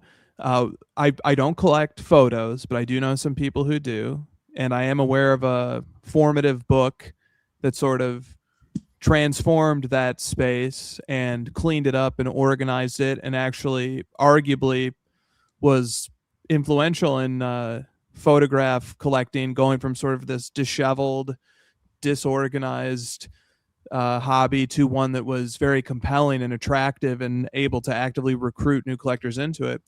And it was the division of photos into types, type 1, type 2, and I think there's 4 types. And it was the organization of photos. It was just taking these photos, which nothing changed about the photo, but finding a way to classify them into a structure that made them multiples more collectible instantly. And it was sounds like grading. Sounds like finding to separate one 89 Griffey from another is just put it in a slab. So they grade photos now, and they call them type 1s and type 2s. Yes. So yeah. So I think that that's a nice case study in how adding structure to something and creating the structure using the materials that are already there, but nobody had looked at it in that way quite yet. And then coming up with the concept of a type 1. I think a type 1 means that the negative was developed within 2 years that the photo was taken. And so, using these sort of rules to organize and put things into categories and then dating them. And then all of a sudden you start to kind of have these checklists and things start to sort of resemble the structure that we love and crave in sports cards. But trying to recreate the structures, but that's why sports cards is kind of the holy grail of the structure of collecting things. And that's why I could make an argument that Jefferson Burdick is the single most important figure in the history of sports cards, period, is because of the structure that he brought and the way that structuring things taught and informed the future manufacturing, design, and production of cards. We call them T206s because of him. So yeah, I would totally agree with that statement. And if you think about it, then the next most influential person is probably Dr. James Beckett, who used Jefferson Burdick's framework to organize his magazines and his publications. So that just shows that, Burdick was instrumental. He brought organization to it. Exactly. Back to memorabilia for a second. Oh God, Cage is on fire tonight. Back to organization for a moment. In terms of memorabilia, like I said, I'm like 99% cards, but I recently did start a collection of game used gloves from hockey player game used gloves. Okay. I've had one pair for 15 years. So now I have a collection. I added my second pair ever last year. And I find myself now going through the auction catalogs looking for game used gloves. I'm skipping the sticks. I'm sticking the jersey. I'm sticking the whatever else there is, because I want order and consistency and uniformity. And I want them to sit like I have them on a shelf right there. They sit nicely. They tuck right in the cabinets between the shelves I have. And it's something I can organize. And then I always say, listen, if I'm going to spend a lot of money on a shirt, I'm going to wear that damn shirt. So you're not going to find me buying. And the one time I did buy a game worn jersey, I bought it for $1,000 at the Sport Card Expo, Teppo Numminen, Winnipeg Jets game used jersey. I still have it. It is hanging in a frame in my basement. I rarely ever look at it. I wore it to the Sport Card Expo in Toronto for 15 years straight. And people kind of knew to when they didn't see me wearing that, they're like, wait, where's the Numminen jersey? Where's that jersey? I might break it out again. But just speaking about memorabilia, yeah. If I'm gonna buy a shirt, guys, you're damn straight I'm gonna wear it. And I've walked the walk because I did once do that. So that was one thing that always struck me going to Dallas Stars games versus Dallas Mavericks games. At Dallas Stars games, you would see plenty of hockey fans in jerseys signed by the athletes with a fresh autograph right there on the jersey. I always loved that. Absolutely. Yeah. Okay. I got a good handful of questions I want to get through. So we'll do that. And then we will start to wind down. YK, we're not going to get into this right now, YK, but just, it's on the radar. I haven't seen much about it, but I have seen Dan the Card Man. I know Dan the Card Man broke something this week. I forget. I want to give attribution. I just don't know where this came from, but I think I saw on Twitter, Sports Card Radio might have been the ones who broke this news about Fanatics data leak on the business volume of the breakers. I don't know much more than that, but you can find that list if you're interested. Mollico said Instagram is great for cards. Just do not follow whatever annoyances you have. Fair. For the game, says Jason. Oh, Jason's gone. Sorry for the game. So we'll just skip that one for now. David Chase says, chasing a long-term grail card, finally landing it and enjoying that short window of satisfaction before the hunt inevitably starts again. That's a legitimate kind of a problem we have, is that we're always after the next shiny object for ourselves. We need to find ways. Well, listen, I'm not going to speak for you guys, but I think it's worthwhile as collectors that we enjoy what we already have. But that's the way that's the way human psychology is. So I hear you, David Chase. I think it's a great comment. Dylan says, going through my graded card binders gets me fired up and reorganizing them as you go. Right. That's playing with your cards. I love playing with my cards. scanning them, organizing them digitally, making posts in Canva, that kind of thing. Mr. Mano says, what's exciting is knowing there is so many ways to make a collection, even with the cards that are not considered relevant. Absolutely. Great comment, Mr. Manos. Hello to Jeremy Filippelli. Hi, Pop Professor says, I absolutely have a physical response to special cards. You're no crazier than me, Jeremy. I knew I wasn't alone. Brad's Vintage says, I have a physical response. The special cards you see and cannot stop thinking about. You picture it in your collection with other cards of the player or set and feel it belongs. See, guys, like I said earlier about sometimes I can find a card I wasn't expecting to lay my eyes on, and it can really like impact me and influence me. A comment like this does that. This is showing me and all of us how we can enjoy the cards we already have. He says right here, you picture it in the collection. You picture it in the collection with other cards of the player or set, and you feel it belongs. That's a nice way to look at it. Mr. Mano says, I believe the joy comes from all of the above. History, the chase, the look, and sharing with others. Yes, Brad. Yes, I agree. Brad's Vintage. And it is the joy of learning about the players, the cards, and the history, and filling in cards that capture the dreams of a child that was. Absolutely. Saying as a kid saying someday. That's a follow-up to his last comment. Bob Boozle, Jeremy talks about cards the way I used to talk about sorority girls. Fair enough. Double D says, we all feel that way, JL. I hope we do, Dylan. I hope we all do. Cage says, my hobby joy comes from watching Shine build his collection and it go up in value daily. Due to the acclaim of Mr. Wonderful, who then looks to Shine for the nod of approval. Yes, 17 to 20 million sounds about right. Bob Boozle says, after the show, I will be ranking my top 700 1991 Fleer baseball cards. Watch it if you are a real collector. Mollico says, jerseys mostly look the same. My own, listen, collect what you like. I'm not going to criticize. I don't have room for jerseys. I'd rather have cards sitting in a box over there than in a closet somewhere personally. But again, I don't want to sound negative about it. So I'm sorry if I did. Carl from Oz says, I know I should, and everyone tells me I should, but at 74 years old, I'm not interested in the value. I'm about the enjoyment of the card and the excitement of the chase and also the people. I think that's a wonderful approach by Carl from Oz. Completely agree. But I think, he brings up an interesting aspect here, which is his age. I always say that when I'm 75 years old, I'm going to start selling my collection. Like I'm building it all up just to tear it all down when I turn 75. That's Carl's age. Carl's someone that I should be talking to get a better instinct or understanding about where my brain might be when I hit 75 years old. I'm not there yet. I got a ways to go still, but that's the mindset that I'm curious about. Will I be able to dismantle at the age of 75 or not? I don't know. Cage says Jefferson Burdick is number one. Ken Golden is number two. Ken Golden is clearly number one. Well, Ken is the king of collectibles. Burdick is the godfather of collectibles, and Dr. Beckett is call him the father of sports cards for now. Sundine564 says, I approve of your second pair of gloves, Jeremy. They are Sundine gloves, so thank you, Sundine564. And Brad's Vintage says, serious question, do game use gloves make the card room smell? I'm in here right now with them, and they do not. Actually, this probably isn't a good thing from a memorabilia standpoint, but my latest pair, I did sniff them when they arrived, and they smelled like they smelled fresh. I'll put it to you that way. My older pair that I've had for 15 years, those ones I don't smell. Like I did, and I don't anymore. Not like I would, but I just will not repeat that activity. Dan's Vintage says that Neo did a good video about the Fanatics leak. I think it's an informational leak more than anything else. So go check out Neo's channel for that. Thank you for pointing that out, Dan.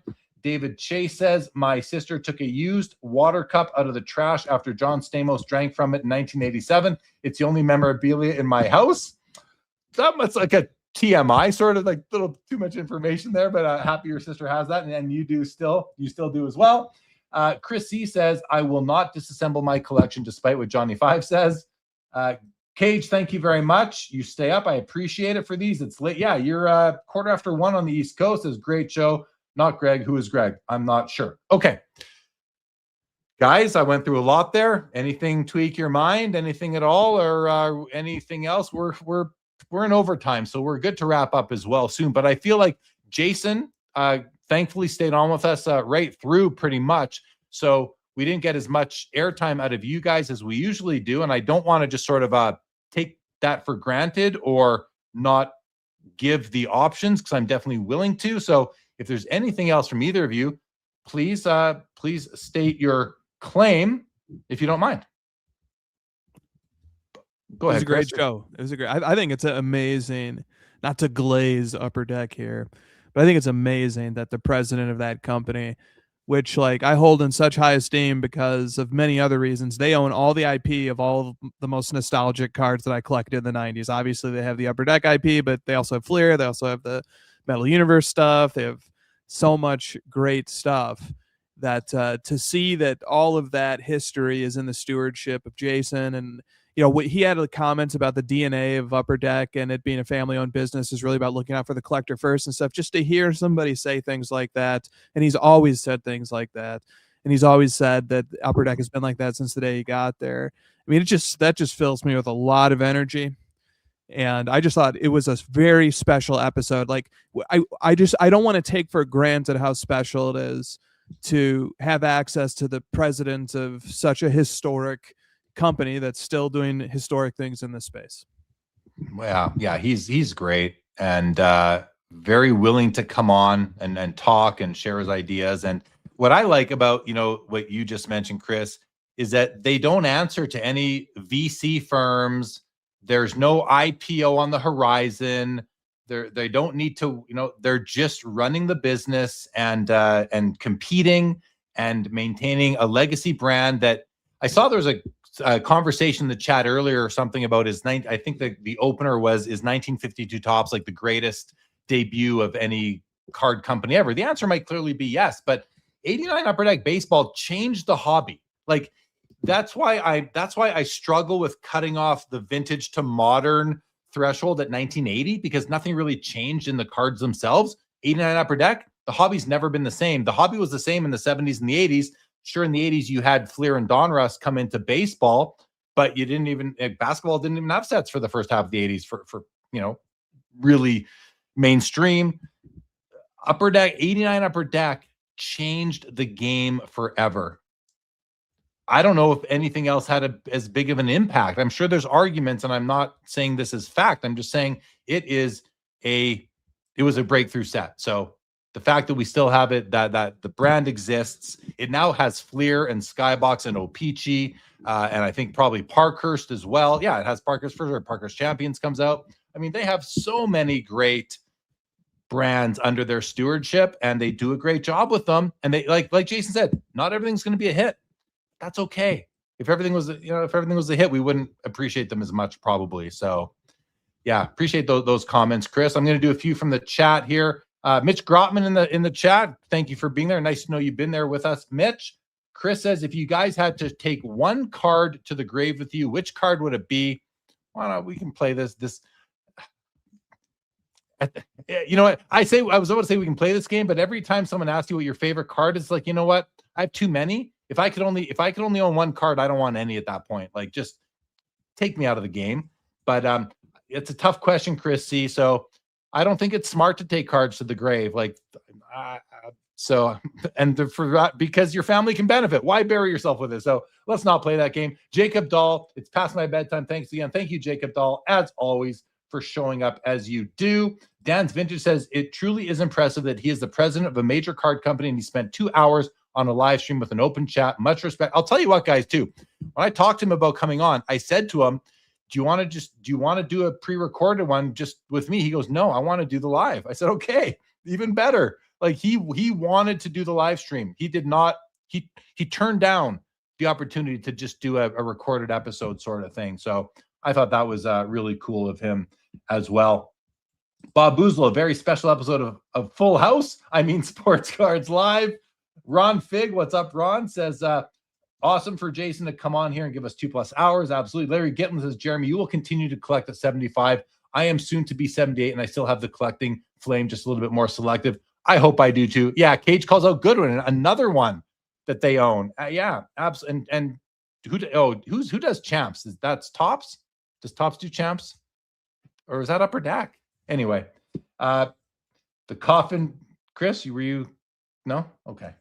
We do live. Really appreciate. Yeah, Carl from Oz. Really appreciate Jason coming on. He's a breath of fresh air in a hobby that lacks transparency. Says Chris C. Cage. I can't decide which card to take to my grave, so I will just take Spinatron with me instead. There you go. Thank you, David Chase. Wishing me good luck this week. I appreciate that. Pops and Comps, the book is, like I said at the top of the show, for those of you who weren't here, it has now been uploaded to Amazon self-publishing, Amazon KDP, waiting for their approval or review. It says up to 72 hours. I may need to order a hard copy proof. I think it's called a proof copy to look at and make sure before I click sell it. But then it's going to go for sale, guys. So that is coming. Like it's next week or the week after, I guess, at the latest. As you see on the ticker, if you're not yet part of the hobby spectrum, if you don't have your name on the wait list yet for an early access code, there is a wait right now because a handful of the questions have been revised and they are in the process of being deployed. And a couple of them are more sophisticated. There's some conditions now being added to 2 of them. So that's causing a bit more programming, but my guy is on it. Ed from Inferno Red Technology is working on it as we speak, doing a great job as always. So, Jeremy, do you advise those of us who have already taken it, should we prepare to take it again when absolutely. Yeah. Okay. Absolutely. You can take it every 30 days. That is the restriction is you can take it every 30 days if you want. You don't have to, obviously, but if you find yourself evolving, take it again. Get yourself updated. And when a new version of the survey comes out, take it again as soon as you can. This is going to be version 2 is going to come out. Now, again, the whole point of this early access thing was to gather feedback and to improve it. And that was mission accomplished. Received a lot of great feedback from people who took time to send information on what questions they struggled with. Now, struggling is okay. You know, attention attention is part of a well-built survey. Having somebody struggle to pick is a part of finding those edge cases. And not every question is going to be relevant to everybody, but we took the feedback and we made changes to certain ones that needed change. So I'm really happy and proud that we're nimble like that and that the developers are willing to work with me and get these changes implemented. So anyway, that's what's going on there. Get your name on the list. And also, hopefully, by the time more access codes are sent out, the player, team, and sport filtering, searchability, and actually putting in there who you collect will be functional. And you'll be able to say who you collect. And then people can find who you collect and decide if they want to reach out to you on the platform of your choice. Lots of other great functionality coming as well. So thanks for letting me just fill you guys all in on what's going on there. Appreciate your question on that one, Chris, as well. Good night to Mr. Manos. Thank you, Chris C. David Cooey says, Joe missed a great show. 301 in the books. That's right. He did. He'll be back next time for sure. Again, guys, next week and the week after, no shows. But if you're a podcast listener, there will be podcasts hitting Apple, Spotify, and everywhere else. So thank you, everybody, for doing this. Thank you, Dave H. Much appreciated. 00 says, I don't think I was honest with myself when I answered the first time. Can't wait to take it again. Yeah, do take it again when you can. Absolutely. There's nothing wrong with that. All right. Chris and Josh, any final words from you guys? Nope. That was a great show. No, yeah, I really enjoyed it. Love seeing Jason on here. Well, I'm glad you guys enjoyed it. I did too. Chat was awesome tonight, as usual. Thank you guys so very much. Brad's Vintage, thank you so much. You are more than welcome. Dan says I'm hiring a ringer to take the test for me next time. Okay, please don't. Thank you, Jeremy Filippelli. Much appreciated. Happy birthday, Nolan Ryan, says Chris C. Well, guys, with that, here we are on January the 31st, 2026, and this episode of Sports Cards Live is now over. Good night, everybody. Thanks for tuning in and being a part of the Sports Cards Live community. Don't forget to like, subscribe, and most of all, keep collecting. More great content to come. Sports Cards is a lifestyle.